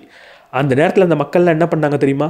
மூர்க்கத்தனமாக அந்த தலைவனை அடித்து கொண்டாங்களாம். இந்த ஆக்சிடோசினோட இன்னொரு வடிவம் இப்படியாக தான் இருந்திருக்கணும் அப்படின்னு அந்த ஸ்டடி சொல்லுது. அது என்னென்னா, நம்ம எல்லாரும் நட்போடு இருப்போம். ஆனால் இந்த நட்பிலேருந்து யாராவது ஒரு நபர் நழுவி போனாலோ, தங்களை அடிமைப்படுத்தணும்னு நினச்சாலோ, தங்களோட உரிமைகளை பறிச்சுக்கணும்னு நினச்சாலோ அவங்கள அடித்து கொள்றதுக்கு இந்த ஆக்சிடோசினோட மறுபக்கம் பயன்பட்டுருக்கலான்னு அந்த ஸ்டடி சொல்லுது. இந்த நாகரிக வளர்ச்சி ஏன் மனிதனை வன்முறையான ஒரு மனிதனாக மாற்றினுச்சு? ஏன் அவனுக்குள்ளே இப்படிப்பட்ட தீய குணங்களை கொண்டு வந்துச்சு? ரொம்ப சிம்பிளான ஒரு விளக்கத்தை தான் கொடுக்குறார். இவ்வளவு நாள் நாகரீக வளர்ச்சி இல்லாமல் தான் மனிதன் வாழ்ந்துக்கிட்டு இருந்தான். இந்த நாகரீகம் அப்படின்றது தோன்றி ரொம்பவே கம்மியான நேரம் தான் ஆயிருக்கு அப்படின்னு நான் சொல்லியிருக்கேன். இவ்வளவு நாள் மனிதன் அவனோட குணாதிசயங்களை எதிலிருந்து எடுத்துக்கிட்டான்? இயற்கை அவனுக்கு எவல்யூஷன் மூலியமாக, இந்த பரிணாம வளர்ச்சி மூலியமாக கொடுத்த குணாதிசயங்களை தான் வச்சுக்கிட்டு இருக்கான். இயற்கை எப்படிப்பட்ட குணாதிசயங்களை அவனுக்கு கொடுத்ததுன்னா, நீ காட்டில் உயிர் பிழைத்து இருக்கிறதுக்கு எதெல்லாம் தேவையோ அதெல்லாம் கொடுத்துச்சு. இந்த நாகரிக வளர்ச்சி ரொம்ப வேகமாக நடந்ததுனால இந்த குறுகிய காலத்தில் மனிதனை இந்த புது கால சூழலுக்கு ஏற்ற மாதிரி இயற்கை மாற்றாமல் விட்டுருச்சு. அதனால அவன் காட்டில் வாழ்ந்தப்போ எந்த மாதிரி குணாதிசயங்களை கையில் வச்சுக்கிட்டு இருந்தானோ அதே குணாதிசயங்களை இப்பயும் கையில் வச்சுக்கிட்டு இருக்கான். காட்டில் வாழ்ந்தப்போ அதே குணாதிசயங்கள் அவனுக்கு அன்பு கொடுத்துருந்தாலும் இப்போ நாகரீக வளர்ச்சி அடைஞ்ச இந்த சமுதாயத்தில் அவனுக்கு அது அன்பு கொடுக்கறது கிடையாது, நிறைய வன்முறைகளை கொடுத்துக்கிட்டு இருக்கு. ஒரு உதாரணத்துக்கு, காட்டில் வாழ்ந்துட்டு இருந்தப்போ உணவுன்றது எப்பவும் அவன் கையில் இல்லாத ஒரு விஷயம். எப்போ தேடி போகிறானோ அப்போ கிடைக்கும். அப்போவே அந்த நாளுக்கு தேவையான மொத்த உணவையும் அவன் சாப்பிட்டுப்பான். ஆனால் இப்போ நாகரிக வளர்ச்சி அடைஞ்சதுக்கப்புறம் உணவுன்றது எப்போவுமே நம்ம கையில் இருக்குது. எப்போ வேணாலும் நம்ம கைக்கு உணவுன்றது கிடைக்கும். இப்பயும் அவன் என்ன நினைக்கிறான்? ஒரு நாள் முழுக்க தேவையான உணவை ஒரே வேளையில் சாப்பிடணும்னு நினைக்கிறான். அதனால அளவுக்கு அதிகமாக சாப்பிட்றான். ஒபிசிட்டி மாதிரியான நோய் வருது. இதே போல தான் மனிதனுக்குள்ளே இருக்கக்கூடிய ஏதோ ஒரு குணாதிசயம் காட்டில் வாழ்ந்தப்போ அவனுக்கு அன்பை கொடுத்தது. ஆனால் இப்போ நாகரிக வளர்ச்சி வளர்ந்ததுக்கப்புறம் அதே குணாதிசயங்கள் அவனுக்கு வெறுப்பையும் வன்முறையும் கொடுத்துட்டு இருக்கு. அப்படிப்பட்ட குணாதிசயங்கள் இருக்கா? அடுத்தவங்களோட உணர்வை புரிஞ்சுக்கிறது எவ்வளவு முக்கியம், எவ்வளவு நல்ல விஷயம். அந்த அடுத்தவங்களோட உணர்வை புரிஞ்சுக்கிறது தான் இன்றைக்கி நம்மள்ட்ட வன்முறை இருக்கிறதுக்கான முக்கியமான காரணம். 2 எக்ஸ்பிரிமெண்ட் பண்ணுறாங்க. முதல் எக்ஸ்பிரிமெண்ட் என்ன? ஒரு சின்ன குழந்தை. இந்த குழந்தைக்கு முன்னாடி 2 பொம்மையை வைக்கிறாங்க. 2 பொம்மையை வச்சு சில நாடகம் மாதிரி நடத்தி காட்டுறாங்க. ஒரு பொம்மை நல்ல செயல்களை செஞ்சுக்கிட்டு இருக்கு. இன்னொரு பொம்மை ரொம்ப ஈகோயிஸ்டிக்காக ரொம்ப கெட்ட விஷயங்களை செய்து பார்த்தாலே இது மோசமான பொம்மை அப்படின்னு தெரியுது. இப்போ இந்த குழந்தைகள்கிட்ட 2 பொம்மையும் முன்னாடி கொண்டு போய் வைக்கிறாங்க. அந்த குழந்தைகள் எந்த பொம்மையை எடுப்பாங்க? எல்லா குழந்தையும் நல்ல பொம்மையாக போர்ட்ரே பண்ண பொம்மையை மட்டுமே எடுத்துக்கிட்டு இருந்துச்சான். அடுத்து இன்னொரு விஷயத்தை செய்கிறாங்க. ஒரு குழந்தைக்கு முன்னாடி ஒரு சாக்லேட்டும் ஒரு சில காய்கறிகளையும் கொடுக்குறாங்க. எல்லா குழந்தைகளும் சாக்லேட்ஸை முதல்ல எடுக்க ஆரம்பிக்குது. இந்த சாக்லேட்ஸ் எடுத்து அந்த குழந்தை சாப்பிடும்போது முன்னாடி இப்போது 2 பொம்மையை வைக்கிறாங்க. அந்த 2 பொம்மையில் ஒரு பொம்மை சாக்லேட் சாப்பிட்ற மாதிரி ஒரு சீனை காட்டுறாங்க. இன்னொரு பொம்மை வெஜிடபிள் சாப்பிட்ற மாதிரி ஒரு சீனை காட்டுறாங்க. இதை திரும்ப திரும்ப காட்டினதுக்கப்புறம் இப்போது சாக்லேட் சாப்பிட்ட பொம்மைலாம் ரொம்ப மோசமாக நடந்துக்கிற மாதிரி ஒரு சீனை காட்டுறாங்க. இந்த வெஜிடபிள்ஸை சாப்பிட்ட பொம்மைலாம் ரொம்ப நல்ல பொம்மை மாதிரி ஒரு சீனை காட்டுறாங்க. இப்போ குழந்தைகள் தனக்கு பிடிச்ச சாக்லேட்டை சாப்பிட்ட ஒரு பொம்மையை எடுப்பாங்களா, இல்லை நல்ல பொம்மையை எடுப்பாங்களா? எல்லா குழந்தையும் என்ன பண்ணாங்கன்னா தன்னை மாதிரியே பிஹேவியர் இருக்கக்கூடிய இன்னொரு பொம்மையை எடுத்தாங்களாம். இதுக்கு முக்கியமான காரணம் என்னென்னா, நான் செய்கிற செயலையே செய்யக்கூடிய இன்னொரு நபரை நான் எம்பத்தியோட பார்க்குறேன், அவங்கள நான் புரிஞ்சிக்க செய்கிறேன், அவங்களோட உணர்வுக்கு மதிப்பு கொடுக்குறேன். அதனால அந்த பொம்மை தான் எனக்கு வேணும்னு நான் எடுக்கிறேன். இந்த எம்பத்தி எப்படிப்பட்ட பிரச்சனையை கொடுக்கும்? இந்த எக்ஸ்பிரிமெண்ட்டே அதுக்கு நமக்கு காட்டிருச்சு. தப்பே பண்ணாலும் அவன் என்ன மாதிரி இருக்கான்றதுக்காக அவனை நான் என் கூட வச்சுக்கிறேன் அப்படின்றத இது காட்டுது. இன்னொரு எக்ஸ்பிரிமெண்ட் வளர்ந்த மனிதர்களை வச்சு பண்ணுறாங்க. நிறைய மனிதர்களை கூப்பிடுறாங்க, ஒரு சீனை காட்டுறாங்க. அந்த சீன் என்ன? சில நபர்கள் க்யூவில் நின்றுட்டுருக்காங்க.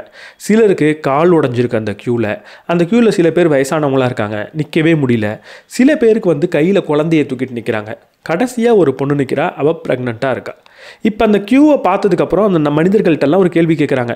இப்போ கடைசியாக நிற்கிறாள்ல, ப்ரெக்னெண்ட்டாக நிற்கிறா, அவள் இவங்க எல்லாரையும் பைபாஸ் பண்ணி முன்னாடி க்யூக்கு போகலாமா அப்படின்னு கேட்டப்போ எல்லாரும் சொன்ன பதில், இல்லை அவள் போக முடியாது, முன்னாடி இருக்கிறவங்கெல்லாம் சாதாரண மனிதர்களாக இருந்தால் அவள் போகலாம். ஆனால் ஒருத்தவருக்கு கால் உடஞ்சிருக்கு, ஒருத்தர் வயசானவராக இருக்கார், இன்னொருத்தவர் கையில் குழந்தைய தூக்கிட்டு நிற்கிறாங்க. இந்த மாதிரி சூழலில் அவளுக்கு எப்படி துன்பம் இருக்கும், எல்லாருக்குமே இருக்குது, அவள் எப்படி பைபாஸ் பண்ண முடியும், க்யூவில் நின்று தான் ஆகணும் அப்படின்னு சொன்னாங்களாம். இப்போ இதே எக்ஸ்பெரிமெண்ட்டை கொஞ்சமாக மாற்றி திரும்ப செய்கிறாங்க. வேறு சில மனிதர்களை தேர்ந்தெடுக்கிறாங்க. அவங்கள்ட்ட இந்த ப்ரெக்னெண்ட்டான லேடி பைபாஸ் பண்ணி க்யூவில் முன்னாடி போகலாமான்னு கேட்கறதுக்கு முன்னாடி இந்த கடைசியாக நிற்கிறாங்களே ப்ரெக்னெண்ட்டான லேடி, அவங்க எவ்வளவு கஷ்டப்பட்டுட்டு இருப்பாங்க, எந்த மாதிரி துன்பத்தை அனுபவிப்பாங்க, எப்படிப்பட்ட உணர்வுகள் அவங்களுக்கு இருக்கும் அப்படின்ற ஒரு கேள்வியை கேட்குறாங்க. எல்லாருமே அந்த ப்ரெக்னெண்ட்டான லேடியோட எம்பத்தைஸ் பண்ணி அவங்களோட உணர்வை வெளிப்படுத்தி சொல்லிக்கிட்டு இருக்காங்க. சொல்லி முடிச்சதுக்கப்புறம் இப்போ இந்த ப்ரெக்னெண்ட்டான லேடி இந்த க்யூவில் பைபாஸ் பண்ணி முன்னாடி போகலாமான்னு கேட்டதுக்கு எல்லாரும் சொன்ன பதில், அவங்க கண்டிப்பாக போகலாம், ஏன்னா அவங்க எவ்வளவு கஷ்டப்படுறாங்க அப்படின்னு சொன்னாங்களாம். இங்கே எம்பத்தின்றது இதை தான் செய்யும். எம்பத்தின்றது ஒரு ஸ்பாட்லைட் மாதிரி. நீங்கள் யார் மேலே ஃபோக்கஸ் பண்ணுறீங்களோ அவங்க மேலே எம்பத்தி கருணைன்ற ஒரு லைட்டை போடும். ஆனால் சுற்றி இருக்கிற மற்றவங்க மேலே இருட்டை தான் அது கொடுக்கும். நான் எப்போ ஒரு நபர் மேலே எம்பத்தியை காட்டுறனோ மற்ற எல்லா மனிதர்கள்கிட்டையும் எம்பத்தின்ற ஒரு விஷயத்தை காட்டாமல் இருக்கேன் அப்படின்றது தான் இங்கே முக்கியம். நான் யார் கூட எம்பத்தைஸ் பண்ணுறனோ அவங்களுக்கு நல்லது நடக்கணும் அப்படின்னு நான் நினைக்கிறது உண்மைதான். ஆனால் எம்பத்தைஸ் பண்ணாத மற்ற மனிதர்களுக்கு கெட்டது நடந்தாலும் நான் கண்டுக்க மாட்டேன்னு சொல்கிறதும் அதே எம்பத்தி தான் நமக்கு கொடுக்குது. இந்த எம்பத்தினால தான் பல பெரும் குற்றம் பண்ணக்கூடிய நபர்களும் அந்த குற்றங்களை பண்ணிக்கிட்டு இருக்காங்களாம். சைக்காலஜிஸ்ட் ராய் பாய்மிஸ்டர்னு ஒருத்தர் இருக்கார். அவர் ஒரு மிகப்பெரிய ஸ்டடியை பண்ணுறாரு, ரொம்ப சென்சிட்டிவான ஸ்டடி. அந்த ஸ்டடி என்ன சொல்லுது தெரியுமா? தன்னோட உடம்புல வெடிப்பொருளை கட்டிட்டு போய் தன்னோட உயிரையே மாய்த்து பல பேரை கொல்லக்கூடிய நபர்களை அவர் எடுத்து ஆராய்ச்சி பண்ணுறார். அதாவது அப்படிப்பட்ட நபர்கள் இறந்ததுக்கப்புறம் அவங்களோட ஹிஸ்ட்ரியை எடுத்து படித்து பார்க்குறாரு. கிட்டத்தட்ட 600 பேர் அப்படி தேர்ந்தெடுத்து படிச்சுட்டாரு. அவங்க கூட அது வரைக்கும் பழகிட்டு இருந்த சாதாரண மனிதர்கள்ட்ட இன்டர்வியூ எடுத்தார். அவங்களோட கதைகளை நிறைய எடுத்து படித்து பார்த்தாரு. அவங்களோட வாழ்க்கை எப்படி இருந்தது அப்படின்லாம் பார்த்தார். இதை பார்த்துட்டு என்ன சொன்னார்னா, இந்த மாதிரி குற்றம் புரியக்கூடிய நபர்களுக்கு இதுதான் ஐடென்டிட்டின்னு கிடையவே கிடையாது. சில பேர் கடவுளை நம்புறாங்க, சில பேர் கடவுளை நம்பலை. சில பேர் மதத்தை நம்புறாங்க, சில பேர் மதத்தை நம்பலை. சில பேர் பணக்காரங்களாக இருக்காங்க, சில பேர் ஏழையாக இருக்காங்க. சில பேர் படிச்சிருக்காங்க, சில பேர் படிக்கல. இப்படி எல்லாம் சார்ந்த மனிதர்களும் இப்படிப்பட்ட மனிதர்களாக மாறுறாங்க. அப்போது இந்த மாதிரி பெரிய தவறை செய்யக்கூடிய நபர்கள்லாம் இப்படிப்பட்டவங்க தான் அப்படின்னு நம்மளால் சொல்லிடவே முடியாது. எல்லா இடத்துல இருந்தும் அவங்க வந்திருக்காங்க. ஆனால் அவங்க எல்லாருக்கிட்டையும் காமனாக இருக்கக்கூடிய ஒரு விஷயம் என்ன தெரியுமா? அவங்கள்ட்ட எல்லாருக்கிட்டையும் காமனாக இருக்கிற ஒரு விஷயம் ஃப்ரெண்ட்லினஸ். அவங்க இப்படிப்பட்ட நபர் தான் அப்படின்னு வெளியே தெரியறதுக்கு முன்னாடி அவங்க கூட பழகின சாதாரண நபர்கள் அவங்கள பற்றி என்ன தெரியுமா சொல்லியிருக்காங்க? ரொம்ப ரொம்ப தங்கமான மனுஷனாக தான் இருந்தாங்க, ஏன் இப்படி பண்ணாங்கன்னு தெரியல அப்படின்றத எல்லாருமே சொல்லியிருக்காங்க. இப்படிப்பட்ட மனிதர்கள் ரொம்ப ஃப்ரெண்ட்லியாக இருந்தாங்களாம். ஆனால் இங்கே பிரச்சனை என்னென்னா, அவங்க அந்த ஃப்ரெண்ட்லினஸை யாருக்கிட்ட மட்டும் காட்டியிருக்காங்கன்றது தான். நம்ம வீட்டில் வளர்க்குற நாய் நம்மக்கிட்ட ஃப்ரெண்ட்லியாக தான் இருக்கும். ஆனால் முன்பின் தெரியாத ஒரு நபர் நம்ம வீட்டுக்கு வந்தால் அவங்கள்ட்ட அதால் ஃப்ரெண்ட்லியாக இருக்க முடியுமா? அவங்கள கடிக்க தானே போகுது. அந்த மாதிரி தான் ஓவர் ஃப்ரெண்ட்லியாக இருக்கிறதோ இல்லை ஓவராக எம்பத்தைஸ் பண்ணுறதோ நம்ம ஒரு கூட்டத்துக்கிட்ட மட்டும்தான் செய்கிறோம் அப்படின்ற பட்சத்தில் மற்ற கூட்டத்து மீது அது வெறுப்பாக மாறும். அந்த இடத்துல நம்மளோட உயிரை கொடுத்து கூட அவங்கள அழிக்கிறது தப்பு இல்லைன்னு நமக்கு தோணும். இங்கே நீங்கள் ஒரு முரண்பாடாக பார்க்கலாம். இவ்வளவு நேரம் மனிதன் அன்பானவன் சொல்லிட்டு அன்பாக இருந்ததுனால தான் மற்ற மனிதர்களை அவன் கொள்றான்னு நான் சொன்னேன்னா இது கொஞ்சம் கூட லாஜிக்கே இல்லாமல் இருக்கே அப்படின்னு தோணும். இங்கே தான் நீங்கள் புரிஞ்சுக்கிட்டாகணும். அவன் காட்டில் வாழ்ந்த காலத்தில் அவனுக்கு எதிரிகள்ன்றது நிறைய பேர் கிடையாது. எதிரிகள் நிறைய பேர் கிடையாதுன்றதை விட இதுதான் என் கூட்டம் அப்படின்ற ஒரு கூட்டம்ன்றது அவனுக்கு கிடையாது. அப்போ மதம் கிடையாது, நாடு கிடையாது, ஊர் கிடையாது, ஜாதி கிடையாது. இந்த மாதிரி எந்த ஒரு அடையாளத்தையும் அவன் ஏற்றுக்கல. ஒரு கூட்டமாக போவான், அங்கே வேற ஒரு புது நண்பர்களை பார்த்தா அந்த கூட்டத்தோடு அவன் போயிடுவான். அவனுக்கு அங்கே இவங்க தான் நம்ம கூட நிரந்தரமாக இருக்க போகிறாங்க, இதுதான் என்னோட ஐடென்டிட்டின்னு ஒன்று கிடையவே கிடையாது.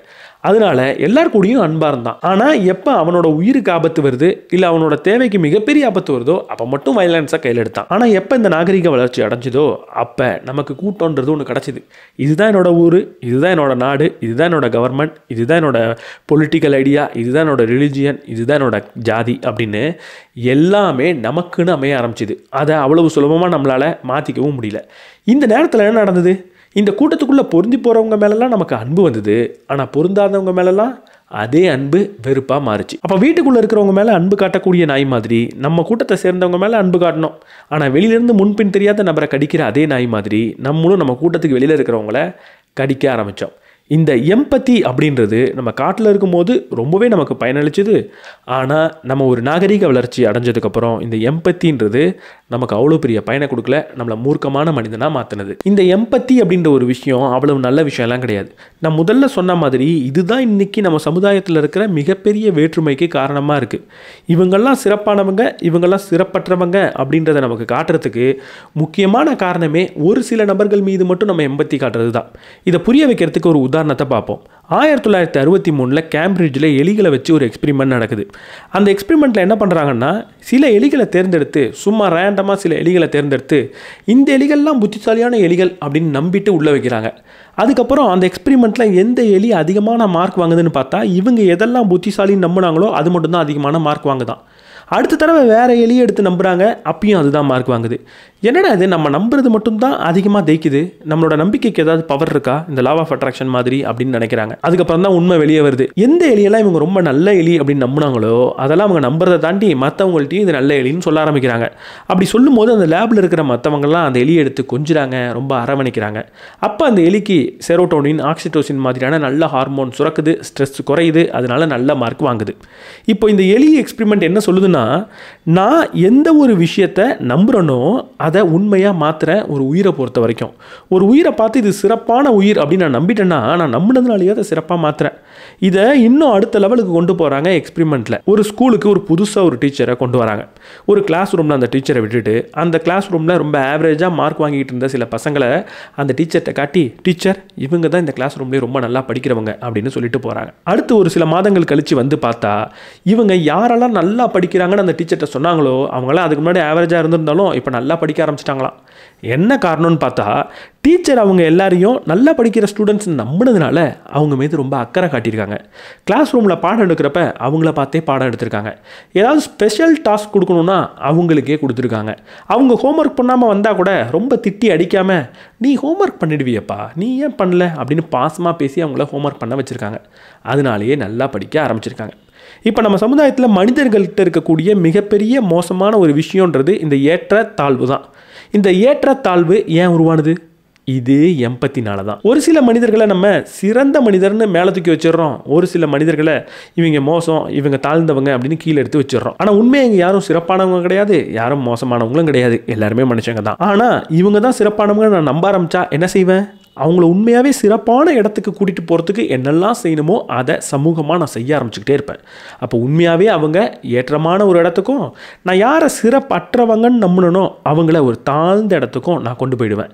இப்படி கொண்டு போனோன்னா இந்த ஏற்றத்தாழ்வுன்றது இருக்கும். அதற்கப்புறம் இப்போ நம்ம பார்க்கக்கூடிய அனைத்து பிரச்சனைகளும் அதுலேருந்து ஏற்படும். இந்த அனைத்து பிரச்சனைக்கும் மூல காரணம் என்னென்னு எடுத்து பார்த்தா இந்த எம்பத்தி தான். அதாவது ஒரு சில நபரை மட்டும் பார்த்து இவங்க நம்ம ஆளுங்க அப்படின்னு நம்ம நினச்சதுனால மட்டும்தான் இவ்வளோ பெரிய பிரச்சனையே வந்திருக்கு. இங்கே மனிதர்கள் நல்லவங்கன்னு நான் சொல்லிக்கிட்டே இருக்கேனே, அன்பாக இருக்கிறவங்கன்னு சொல்லிக்கிட்டே இருக்கேனே, அப்போ ஏதோ ஒரு குறிப்பிட்ட நபர்களை பார்த்து இவங்க அன்பானவங்க, இவங்க நல்லவங்கன்னு நான் நம்புறதுனால தான் ஏற்றத்தாழ்வே உருவானதுன்னா, அப்போ அடுத்தவங்களை பார்த்து இவங்க நல்லவங்க, இவங்க சிறப்பானவங்க நான் நம்பவே கூடாதா அப்படின்னு கேட்டால் கூடவே கூடாது. அதாவது நம்ம எம்பத்தைஸ் பண்ணக்கூடாது. இந்த க்யூவில் நிற்கிறதுலையே ரொம்ப முக்கியமான நபர் ப்ரெக்னென்ட் லேடி தான் நம்ம நம்பக்கூடாது. இந்த க்யூவில் இருக்கிற எல்லாருமே மனிதர்கள், எல்லாருக்குமே பிரச்சனை இருக்குது, எல்லாருக்குமே தேவை இருக்குன்ற பார்வையில் நம்ம எப்போ பார்க்க கற்றுக்குறோமோ அப்போ ஒரு நபரை மட்டும் க்யூவில் பைபாஸ் பண்ணி முன்னாடி போ அப்படின்னு சொல்ல மாட்டோம். இந்த எம்பத்தின்றது நமக்கு தேவை கிடையாது. யார் கூடயும் எம்பத்தைஸ் பண்ணுன்ற அவசியம் நமக்கு கிடையாது. நம்மளோட அவசியம் என்னென்னா, எல்லா மனிதர்களும் நல்லவங்க அப்படின்னு நம்பணும், எல்லா மனிதர்களும் சமம் நம்பணும், எல்லா மனிதர்களும் ஒரே மாதிரி தான் அப்படின்றத நம்பணும். ஒரு குறிப்பிட்ட மனிதர்களை மட்டும் நான் அப்படி பார்வையில் பார்த்தேன்னா கண்டிப்பாக அது பெரிய பிரச்சனை இல்லை, இப்போ நம்மள்ட்ட இருக்கிற பிரச்சனையில் போய்விடும். இப்போ நம்ம இந்த வீடியோவை கன்க்ளூட் பண்ண வேண்டிய ஒரு இடத்துக்கு வந்துட்டோம். இப்போ முதல்ல ஒரு கேள்வி, மனிதன் நல்லவனா கெட்டவனா? நல்லவனா கெட்டவனா அப்படின்றது எதை பொறுத்து அமையுது? அதாவது அவன் அன்போடு இருக்கானா இல்லை அன்பு இல்லாமல் இருக்கானா? மனிதன் அன்போடு தான் இருக்கான். மனிதனோட இயற்கையான தேவையே, மனிதன் இயற்கையாகவே அன்பானவன் தான். ஆனால் எப்போ இந்த நாகரீக வளர்ச்சி அப்படின்ற ஒரு விஷயம் தோன்ற ஆரம்பிச்சதோ அப்போ இந்த எம்பத்தின்றது அவனுக்கு எதிராகவே திரும்ப ஆரம்பிச்சிது. ஒரு குறிப்பிட்ட மனிதனை மட்டும் அவனை சார்ந்த மனிதனை அவன் பார்க்க ஆரம்பித்தான், அவங்க மீது மட்டும் அவனோட இயற்கையான அன்பை காட்ட ஆரம்பித்தான். மற்றவங்க எல்லாரையும் சுலபமாக அவனால் வெறுக்க முடிஞ்சுது, அவங்க மீது வன்முறையை காட்ட முடிஞ்சுது. அப்போ நம்ம இங்கே என்னதான் செய்கிறது? என்ன இந்த கூட்டத்தை சார்ந்த ஒரு மனிதன் தான் நான் அப்படின்னு அடையாளம் படுத்திக்காமல் இருக்கிறது ஒரு நல்ல வழி. நான் இந்த ஜாதியை சேர்ந்தவன், இந்த மதத்தை சேர்ந்தவன், இந்த இனத்தை சேர்ந்தவன், இந்த நாட்டை சேர்ந்தவன் அப்படின்னு ஏதாவது ஒரு கூட்டத்துக்குள்ளே என்னை பொருத்திக்காமல் எல்லா உலக மக்களும் என்னோட மக்கள் அப்படின்னு பார்க்க முடிஞ்சதுன்னா அதுதான் சிறந்த சொல்யூஷன். ஆனால் அதை தாண்டி நம்ம வேறு என்னெல்லாம் செய்யலாம்? ஒரு 10 ஐடியாவை இந்த ஆத்தர் சொல்லியிருக்கிறாரு. அதை சொல்லி முடிக்கிறேன். ஏதோ ஒரு மனிதனை பார்க்குறீங்க, அந்த மனிதன் உங்கள்கிட்ட பேசுகிறான், பழகுறான், அவனோட இன்டென்ஷன் உங்களுக்கு தெரியல. அப்படி இன்டென்ஷன் உங்களுக்கு தெரியாத ஒவ்வொரு நேரத்துலையும் அவன் நல்ல இன்டென்ஷனில் தான் இருப்பான் அப்படின்னு நம்பி பழகிக்கோங்க. இப்படி பழகும் போது என்ன நடக்கும்? ஏதாவது ஒரு சூழலில் ஒரு மனிதன் உங்களை ஏமாற்றிட மாட்டானா? கண்டிப்பாக ஏமாற்றுவான். ஒரு 100 பேரை நீங்கள் நம்புனீங்கன்னா அதில் 2 பேர் உங்களை ஏமாற்ற தான் செய்வான். ஆனால் நீங்கள் யாரையுமே நம்பலைன்னா 100 பேரையும் நம்பாமல் எந்நேரமும் ஸ்ட்ரெஸ்ஸில் இருப்பீங்க. அதுக்கு 100 பேரை நம்பிட்டு 2 பேர் ஏமாற்றிட்டானேன்னு அந்த குறுகிய நேரத்தில் மட்டும் ஸ்ட்ரெஸ்ஸோடு இருந்துக்கங்க. 2 பேரால் ஏமாற்றப்படுறது 100 பேரையும் நம்புறதுக்கு நம்ம கொடுக்குற ஒரு சின்ன கட்டணம்னு வச்சுக்கோங்க. 100 பேரையும் நம்பும் போது நமக்கு கிடைக்கக்கூடிய நிம்மதிக்கு நம்ம 2 பேர்கிட்ட ஏமாந்து கட்டணம் கொடுக்குறோம். இல்லைன்னா 100 பேரையும் நம்பாமல் ஸ்ட்ரெஸ்லேயே இருக்கணும். ஸோ சிம்பிளாக ஒரு நபரோட இன்டென்ஷன் உங்களுக்கு தெரியலனா அந்த நபரோட இன்டென்ஷன் நல்ல இன்டென்ஷன் தான் நம்பி பழகுங்க. எப்பவுமே வின் வின் சிச்சுவேஷனில் திங்க் பண்ணுங்க. நான் ஜெயிக்கணும், என்னோட குடும்பம் ஜெயிக்கணும், என்னை சார்ந்தவங்க ஜெயிக்கணும்னு நினைக்காம எல்லாருமே வெற்றி பெறணும். எந்த ஒரு நிகழ்வில் நீங்கள் பங்கேற்றுக்கிட்டாலும், எந்த ஒரு டிரான்சாக்ஷனில் நீங்கள் வந்தாலும், எந்த ஒரு வேலையை நீங்கள் செஞ்சாலும் அதில் இணையக்கூடிய எல்லாருமே நல்லா இருக்கணும் அப்படின்னு திங்க் பண்ணி பயிற்சி பண்ணிக்கோங்க. ஜார்ஜ் பெர்னார்ட் ஷா சொன்ன ஒரு பிளாட்டினம் ரூல் இருக்குது. அது என்ன தெரியுமா? உங்களுக்கு அடுத்தவங்க செய்யக்கூடாதுன்னு நீங்கள் நினைக்கிற எந்த ஒரு செயலியும் அடுத்தவங்களுக்கு நீங்கள் செய்யாதீங்க. அடுத்தது சொன்னால் கான்ட்ரவர்ஷியாக தான் இருக்கும். எம்பத்தின்ற ஒரு விஷயத்தை தூக்கி போடுங்க.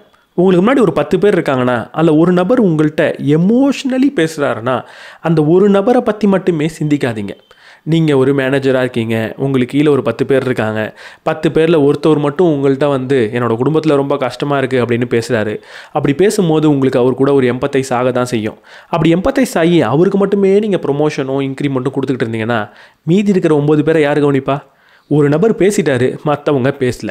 இந்த உலகத்தில் இருக்கிற எல்லா மனிதனும் நல்லவன் தான். எல்லாருக்கும் பிரச்சனை இருக்குது, எல்லாருக்கும் உதவி தேவைப்படுதுன்னு நினைங்க. இந்த எம்பத்தி என்ன பிரச்சனைனா, நம்ம பக்கத்தில் வரவங்க, நம்ம பார்க்குற, நம்ம பேசுகிற, யார் கூட எமோஷனலி கன்வே பண்ணிக்கிறோமோ அவங்கள்ட்ட மட்டுமே நடக்கக்கூடிய ஒரு விஷயம். அதனால் இந்த எம்பத்தின்றத ஒரு மோசமான விஷயமாகவே பாருங்கள். ஒருத்தனோட உணர்வை நான் புரிஞ்சுக்கிறேன் அப்படின்னா அவனுக்கு மட்டும் நான் நல்லது செய்கிறதுக்கான வாய்ப்பு இருக்குதுன்னு பாருங்கள். அதுக்கு பதிலாக கம்பேஷன் அப்படின்ற ஒரு விஷயத்தை உருவாக்கிக்கோங்க. எல்லா மனிதன் மீதும் அன்பு காட்டுங்க. ரொம்ப ரொம்ப ரொம்ப முக்கியமான விஷயம், என் வாழ்க்கையில் சற்றும் எனக்கு தொடர்பு இல்லாத மனிதர்களை புரிஞ்சுக்கிறதுக்கு ரொம்ப முயற்சி பண்ணோம். அவங்கள நல்லவங்க தான் அப்படின்னு எனக்கு நான் நிரூபிச்சுக்கிட்டே இருக்கணும். ஒரு உதாரணத்துக்கு, நான் இப்படிப்பட்ட நகரத்துலேருந்து வரேன். இப்படிப்பட்ட ஒரு நகரத்தில் இருக்கிற மனிதர்கள் எனக்கு தெரியவே தெரியாது. நான் இப்படிப்பட்ட இடத்துல வாழ்ந்துட்டு இருக்கேன்ப்பா, இப்படிப்பட்ட ஒரு இடத்துல இருக்கிற குரூப்பில் இருக்கிற மனிதர்களை நான் பார்த்ததே இல்லைப்பா அப்படின்னு இருக்காங்கன்னு வச்சுக்கோங்களேன். அந்த மனிதர்களை நல்லவங்க தானே உங்களுக்கு நீங்களே 1000 தடவை சொல்லிக்கோங்க. அந்த மனிதர்களை புரிஞ்சுக்கிறதுக்கு என்ன வேணாலும் செய்யுங்க. நான் இந்த மதத்தை ஃபாலோ பண்ணுறவன்ப்பா அப்படின்னா இன்னொரு மதம் இருக்குல்ல, அந்த மதத்தை நல்ல மதம்னு ஒரு நாளைக்கு 10 தடவையாவது சொல்லுங்கள். அந்த மதத்தில் சொல்லியிருக்கிற விஷயத்தை புரிஞ்சுக்கிறதுக்கு உயிரை கொடுத்து முயற்சி பண்ணுங்கள். இது மதத்துக்கு மட்டும் கிடையாது, எல்லாத்துக்கும் பொருந்தும். இந்த மதமோ மற்ற விஷயமோ இல்லாமல் இருக்கிறது நல்லது. ஆனால் ஏதாவது ஒரு விஷயத்தில் நீங்கள் அடையாளத்தை எடுத்துக்கும் போது மாற்று அடையாளத்தில் இருக்கக்கூடிய மனிதர்கள் நல்லவங்க தான் திரும்ப திரும்ப சொல்லுங்கள். அவங்கள புரிஞ்சுக்கிறதுக்கு முழு முயற்சி எடுங்க. எவ்வளோ வேணால் பேசிடலாம், ஆனால் நம்மளை சார்ந்த மனிதர்களை நம்மளால் நேசிக்காமல் இருக்க முடியாதுல்ல. எப்படி இருந்தாலும் கொஞ்சம் கூடுதலாக தான் அவங்கள நம்ம நேசிப்போம். என் வீட்டில் இருக்கிற என்னோடய குடும்பத்தினரை நான் கொஞ்சம் கூடுதலாக தான் நேசிப்பேன். அதை தவிர்க்கவே முடியாது, அதுதான் இயற்கை. ஆனால் ஒரு விஷயத்தை நான் ஞாபகப்படுத்திக்கலாம். எப்பெல்லாம் என்னோடய குடும்பத்தை நான் நேசிக்கிறேனோ என்னோடய பக்கத்து வீட்லேயும் குடும்பம் தான் இருக்குது அப்படின்றத நான் ஞாபகப்படுத்திக்கலாம். என் வீட்டில் எனக்கு எப்படி குழந்தைகள் இருக்கோ அப்படி தான் இந்த உலகத்தில் ஒவ்வொரு குழந்தையும் இருக்குது அப்படின்றத நான் ஞாபகப்படுத்திக்கலாம். நான் என்னை எப்படி நேசிக்கிறேனோ, என் குடும்பத்தை நேசிக்கிறேனோ, அதே மாதிரி அவங்க எல்லாரையும் நேசிக்கிற ஒருத்தவன் இருப்பான். ஸோ அவங்களுக்கு தப்பு பண்ணி அந்த நபரை நான் காயப்படுத்திட வேணாம் அப்படின்னு ஞாபகப்படுத்திக்கலாம். தயவு செஞ்சு நியூஸ் பார்க்குறத நிறுத்திடுங்க. இந்த புத்தகத்துலேருந்து நான் நிறைய விஷயத்தை உங்களுக்கு சொல்லி கொடுத்துருக்கலாம். ஆனால் நான் பர்சனலாக சொல்லணும்னு நினச்சா கண்டிப்பாக இது தான் சொல்லுவேன். நியூஸ் தயவு செஞ்சு பார்க்காதீங்க. நான் ஒரு கட்டத்தில் நியூஸ் பார்க்குறது தான் அறிவை வளர்க்கும், நம்ம நிறைய புத்தகம் படிச்சுட்டு இருக்கோம், யூஸ்லெஸ் அது. நியூஸ் படித்தா தான் இன்றைக்கி உலகத்தில் என்ன நடக்குதுன்றது எனக்கு தெரியும் அப்படின்ற ஒரு முடிவெடுத்தேன். தொடர்ந்து டெய்லி நியூஸ் படித்தேன். அப்போ என் வாழ்க்கையில் இருந்த மாதிரி நான் டிப்ரெஸ்டாக இருந்ததே கிடையாது. தினமும் கொலை நடந்துருச்சு, திருட்டு நடந்துருச்சு, இது நடந்துருச்சு, அது நடந்துருச்சுன்னு கொடூரமான நெகட்டிவ் நியூஸ் மட்டும்தான் வருன்றது எனக்கு அப்போ தான் தெரியும். இல்லை, சிம்பிளாக ஒன்று சொல்கிறேன். நீங்கள் யூடியூப் சேனலில் தினமும் நியூஸ் போடுற சேனல் இருக்குல்ல, நியூஸ் சேனலை தாண்டி அடிக்கடி நடக்கிற நிகழ்வுகளை பற்றி பேசக்கூடிய சேனல் நிறைய இருக்குது, உங்களுக்கு தெரியும். அப்படிப்பட்ட சேனலை எடுத்து பாருங்கள். இன்றைக்கி நடந்த நிகழ்வை பற்றி அவங்க கண்டிப்பாக இன்றைக்கி ஒரு வீடியோ போடுவாங்க. அப்படி போடும்போது அது பாசிட்டிவான விஷயமா இருக்கா? ஏன் இன்றைக்கி உலகத்தில் பாசிட்டிவான விஷயமே கிடையாதா? இன்றைக்கி வறுமைன்றது குறைஞ்சிருக்கு. இன்றைக்கி இந்த உலகத்தில் ஏதோ ஒரு மனிதன் எங்கேயோ ஒரு மனிதனுக்கு உதவி பண்ணியிருக்கான். ஏதோ ஒரு மனிதன் ஏதோ ஒரு மனிதனுக்கு உணவு கொடுத்துருக்கான். ஏதோ ஒரு மனிதன் அன்பை கண்டிப்பாக கொடுத்துருக்கான். ஆனால் உங்கள்கிட்ட பேசுகிறதெல்லாம் இந்த ஊரில் இந்த கொலை நடந்துருச்சு, இந்த ஊரில் இப்படிப்பட்ட ஒரு கெட்டது நடந்துருச்சு, அது நடந்துச்சு, இது நடந்துருச்சுன்னு எந்நேரமும் நெகட்டிவாக மட்டும்தான் பேசுவாங்க. அதுதான் உங்களை இந்த உலகத்தை நெகட்டிவாக பார்க்க வைக்குது. தயவு செஞ்சு அப்படிப்பட்ட சேனலை, அப்படிப்பட்ட நியூஸை பார்க்காதீங்க. உங்கள் மென்டல் ஹெல்த்துக்கு ரொம்ப ரொம்ப நல்லது. உங்களோட எதிரியாக கூட இருக்கட்டும், தப்பு பண்ணவங்களாக கூட இருக்கட்டும், அவங்கள ரொம்ப கொடூரமாக தண்டிக்கணும்னு நினைக்காதீங்க, அவங்கள அடிக்கணும்னு நினைக்காதீங்க, அவங்கள மன்னிக்க பழகுங்க. இந்த உலகத்தில் எவ்வளோ பெரிய தப்பை யார் பண்ணியிருந்தாலும் நம்மளோட நோக்கம் அந்த தப்பு இதுக்கப்புறம் நடக்கவே கூடாது அப்படின்றத தான் இருக்கணும். அந்த மனிதனை திருத்தி வெளியே அனுப்ப முடிஞ்சதுன்னா அதை விட பெரிய நல்ல விஷயம் நம்மளால் செய்ய முடியாது. எவ்வளோ பெரிய தப்பாக வேணா இருக்கட்டும், அது என்னோட குடும்பத்துக்கு நடந்திருக்கு அப்படின்னு இருக்கிறப்போ எனக்கு மிகப்பெரிய கோபம் வரும். ஆனால் அந்த மனிதனை நான் திருத்தி வெளியே அனுப்பி அந்த மனிதன் இன்னும் பல பேரை திருத்துவான் அப்படின்னா அவனை திருத்துறது தான் நல்ல விஷயமே தவிர தண்டிக்கிறது கிடையாது. இன்னும் ஒரு முக்கியமான விஷயம் என்ன தெரியுமா? நல்லது பண்ணுறதுக்கு வெக்கப்படாதீங்க. நம்ம நல்லவனாக இருக்கணும் அப்படின்னு முயற்சி பண்ணோம்னா பக்கத்தில் இருக்கிறவங்களாம் நம்மளை ஏதாவது சொல்லுவாங்களோ அப்படின்னு வெக்கப்படாதீங்க. நல்லவனாக இருக்கிறது நல்லது தான். நம்ம நிறைய பேர் என்ன பண்ணிவிடுவோம்னா, நம்ம நல்லவனாக இருக்கணும்னு சொல்கிறதுலேயே ஒரு வெக்க உணர்வு நமக்கு வரும். டவுன் ப்ளே பண்ணுவோம். நான் அவ்வளோ பெரிய ஆள்லாம் இல்லைங்க அப்படின்னு நம்ம பண்ணுவோம். ஒரு ஹியூமிலிட்டின்னு நினச்சி நம்ம நல்லது செய்கிறதையே வெளியே காட்டக்கூடாது அப்படின்னு நினைப்போம். நீங்கள் நல்லது செய்கிறத வெளியே காட்டுறது தப்பு கிடையாது. நம்மள்கிட்ட கூட பழமொழி இருக்குல்ல, இந்த கை கொடுக்குறது இந்த கைக்கு தெரியக்கூடாதுன்னு. ஏன் தெரியுமா? இந்த கை கொடுக்குறது இந்த கைக்கு தெரியும் போது இந்த கை கொடுக்க முடியலையே அப்படின்னு வெக்கப்படுமோ அப்படின்றது தான் நம்மளோட பயம். நான் இப்போ நிறைய பேருக்கு நல்லது பண்ணுறேன்னு வைங்களேன், அதை ஒரு வீடியோவில் நான் சொல்லிட்டேன்னா நான் மோசமானவன் இல்லை. ஏன்னா நீங்கள்லாம் பண்ணல அப்படின்றத நான் சுட்டி காட்டி அந்த கில்ட்டை கொடுத்ததுனாலயா? நீங்கள் நல்லது பண்ணால் எல்லார்கிட்டையும் சொல்லுங்கள், தப்பே கிடையாது. ஏன்னா நல்லது பண்ணுறது பெருமைப்பட வேண்டிய விஷயம். நீங்கள் நல்லது பண்ணுங்கள், எல்லாத்தையும் சொல்லுங்கள், எல்லாரையும் நல்லது பண்ண வைங்க. நான் நல்லது பண்ணுறதுனால நான் உயரிய மனிதன் நீங்கள் சொல்லிக்கல. நான் நல்லது பண்ணுறது என்னோடய இயற்கையை நான் வெளியே காட்டுறேன். ஒரு இன்ஸ்பிரேஷனாக இருக்கேன். நீங்கள் எல்லாரும் அந்த நல்லதை பண்ணுங்கன்னு சொல்கிறேன். அதில் என்ன தப்பு இருக்குது? நல்லது பண்ணுறதை வெளியே சொல்கிறதுல தப்பு கிடையாது. ஆனால் சொல்லும் போது என்ன நோக்கமாக இருக்கணும்? மற்றவங்களும் நல்லது பண்ணுன்ற நோக்கமாக இருக்கணுமே தவிர நான் உயர்ந்தவன் அப்படின்னு காட்டிக்கிறதுக்காகவோ இல்லை எனக்கு அதுலேருந்து ஏதோ லாபம் வரணும் அப்படின்றதுக்காகவோ இருக்கக்கூடாது. பெரும்பான்மையான மனிதர்கள் பெரும் நல்லது பண்ணுறப்போ அதை வெளியே சொல்கிறது கண்டிப்பாக அவங்களோட சுயநலத்துக்காக இருக்காது. அவங்களோட சுயநலமாக இருந்தால் அவங்க ஏன் அந்த நல்லதை முதல்ல பண்ணணும்? நல்லது பண்ணுறதுல எந்த ஒரு வெக்கப்படுறதுக்கும் கிடையாது. நல்லது பண்ணுறதை வெளியே சொல்கிறதுலையும் அவ்வளோ பெரிய தப்புலாம் கிடையாது. அது அடுத்தவங்களை இன்ஸ்பயர் தான் பண்ணும். கடைசியாக கொஞ்சம் ரியலிஸ்டிக்காக இருங்க. ரியலிஸ்டிக்காக இருங்களா? இவ்வளவு நேரம் அன்ரியலிஸ்டிக்காக பேசிட்டு மனிதன் அன்பானவன், மனிதன் உயரிய குணம் உடையவன், அன்பாக இருக்கும்போது இந்த உலகத்தையே மாற்றலான்ற மாதிரி நம்ம பேசிட்டு ரியலிஸ்டிக்காக இருங்கன்னு சொல்கிறது முக்கியமான விஷயமே இதுதான். எது ரியாலிட்டி? இப்படி செல்ஃபிஷாக மனுஷன் இருக்கான், அடுத்தவங்களுக்கு உதவி பண்ண மாட்டான் அப்படின்றது ரியாலிட்டி கிடையாது. உங்களை சுற்றி நடக்கக்கூடிய நிகழ்வுகளை எடுத்து பாருங்கள். நியூஸ் சேனலை விட்டுருங்க, நீங்களாக பார்க்கக்கூடிய நிகழ்வுகளை பாருங்கள். அதில் கண்டிப்பாக அன்புன்றது தான் இருக்கும். இல்லை பெரிய ஒரு சீற்றம் நடக்கும்போது, ஒரு பேரழிவு நடக்கும்போது, ஒரு கிரைசிஸ் நடக்கும்போது அந்த சூழலை பாருங்கள். கண்டிப்பாக மனிதன் அங்கே அன்பை தான் வெளிப்படுத்துவான். மனிதன் அன்பானவன் அப்படின்றது தான் ரியாலிட்டி. அதை தயவு செஞ்சு ஒழுங்காக பார்க்க கற்றுக்கோங்க. மனிதன் அன்பானவன் தான். ரொம்ப சிம்பிளாக சொல்லணும்னா இந்த ஸ்க்ரீனுக்கு அந்த பக்கம் யார் இருக்கான்னு எனக்கு தெரியாது. ஆனால் ஒரு விஷயம் எனக்கு தெரியும், அந்த ஸ்க்ரீனுக்கு அந்த பக்கம் இருக்கிற மனுஷன் கண்டிப்பாக இன்னொரு மனுஷனுக்கு பெரிய துன்பத்தை கொடுன்னு சொன்னால் கொடுக்க மாட்டான் அப்படின்னு தான் எனக்கு தோணுது. கண்டிப்பாக இந்த வீடியோவை பார்த்துட்டு இருக்க ஒவ்வொரு மனிதனும் அடுத்த மனிதனுக்கு துன்பத்தை கொடுன்னு சொன்னால் அவ்வளோ ஈஸியாலாம் கொடுத்துட மாட்டான். அப்படி இருக்கும்போது மனிதன் எப்படி அடுத்தவங்களுக்கு துன்பத்தை கொடுக்கக்கூடிய ஒரு செல்ஃபிஷாக இருக்க முடியும்?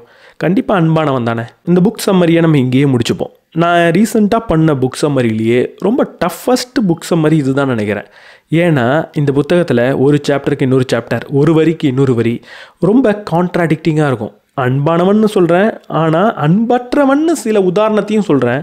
அப்போ அவன்லாம் மனுஷன் இல்லையா? அன்பாக இருக்கிறவன் மட்டும்தான் மனுஷனா? அன்பாக இருக்கிற அதே செயல் தான் துன்பத்தையும் கொடுக்குது, அதே நேரத்தில் அதே விஷயந்தான் வெறுப்பையும் கொடுக்குது அப்படின்னா அப்போ அன்பாக இருக்கணுமா இருக்க வேணாமா? இதில் நிறைய எக்ஸாம்பிள் இருக்குது. அந்த எல்லா எக்ஸாம்பிளும் நம்மளை கண்டிப்பாக குழப்போம். கண்டிப்பாக நீங்கள் அன்பாக இருக்கணும்னு சொல்கிறீங்களா, அன்பாக இருக்காங்கன்னு சொல்கிறீங்களா, இல்லை அன்பற்றவனாக தான் இருக்கான்னு சொல்கிறீங்களா அப்படின்ற குழப்பத்தை கொடுக்கும். ஏன்னா இந்த டாப்பிக்கே அப்படி தான். இவ்வளவு விஷயத்தை நம்ம சொசைட்டியில் தினமும் பார்த்துக்கிட்டு இருக்கும்போது மனிதன் அன்பானவன் தான் அப்படின்னு நம்புறது ரொம்ப ரொம்ப ரொம்ப கஷ்டமான விஷயம். எனக்கும் கஷ்டமாக இருந்துச்சு. இந்த ஆத்தர் ரொம்ப கஷ்டப்பட்டு இந்த புத்தகத்தை ரொம்பவே சிறப்பாக எழுதிட்டாரு அப்படின்னு தான் சொல்லணும். ஆனால் இருந்தாலுமே அங்கங்கே ரொம்ப கான்ட்ராடிக்டிங்காக எனக்கு ஃபீல் ஆச்சு. இதை எப்படி எல்லாத்தையும் நான் ஒரு சம்மரி பண்ண முடியும்? என் வீடியோ ரொம்ப முன்னுக்கு பின் முரணாக போய் ரொம்ப ஒரு பெரிய சுழற்சிக்குள்ளே இருக்குமே, ஆடியன்ஸ் கன்ஃபியூஸ் ஆகிடுவாங்களேன்னு தோணுச்சு.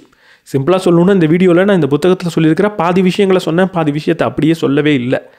அந்த விஷயங்கள் ஏன்னா எனக்கு கன்வின்சிங்காக இல்லை, ஏன்னா சொல்ல வரக்கூடிய கருத்துக்கு கான்ட்ராடிக்டிங்காக அது இருக்கிற மாதிரி இருந்துச்சு. அதை நான் ஒமிட் பண்ணிட்டேன். நிறைய உதாரணங்கள் இருந்துச்சு, அந்த உதாரணங்கள் நம்ம கூட ரிலேட் ஆகாது அப்படின்றதுனால அதையும் நான் ஒமிட் பண்ணிட்டேன்.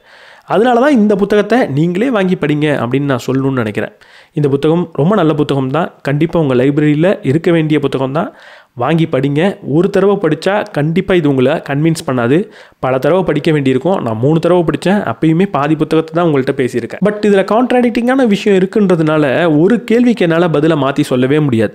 மனிதன் அன்பானவனா அப்படின்னு கேட்டால் ஆமான்னு தான் நானும் சொல்வேன். அன்பற்ற மனிதர்களோட சதவீதம் ரொம்ப கம்மி. அவங்கெல்லாம் கிட்டத்தட்ட என்னை பொறுத்த வரைக்கும் ஒரு டிசீஸ்டு அப்படின்னு சொல்லுவேன், மென்டலி டிசீஸ்ட். இந்த கலாச்சாரன்ற ஒரு விஷயம் அவங்கள கொஞ்சம் நோய்வாய்ப்படுத்தி வச்சிருக்கு அப்படின்னு நான் சொல்லுவேன். ஆனால் ஜஸ்ட் டு தி ஃபேஸ், மனிதன் அன்பானவனா, மனிதனுக்குள்ள அன்பு இருக்கான்னு கேட்டால் இருக்குன்னு தான் சொல்வேன்.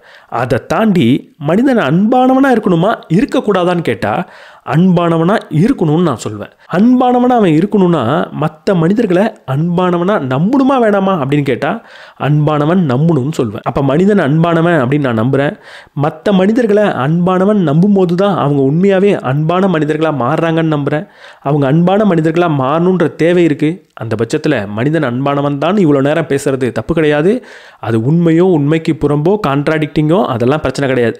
அன்பானவன் சொல்கிறது எல்லா நேரத்துலையும் சரியான விஷயம், தேவையான விஷயம். அதனால தான் சொன்னேன்.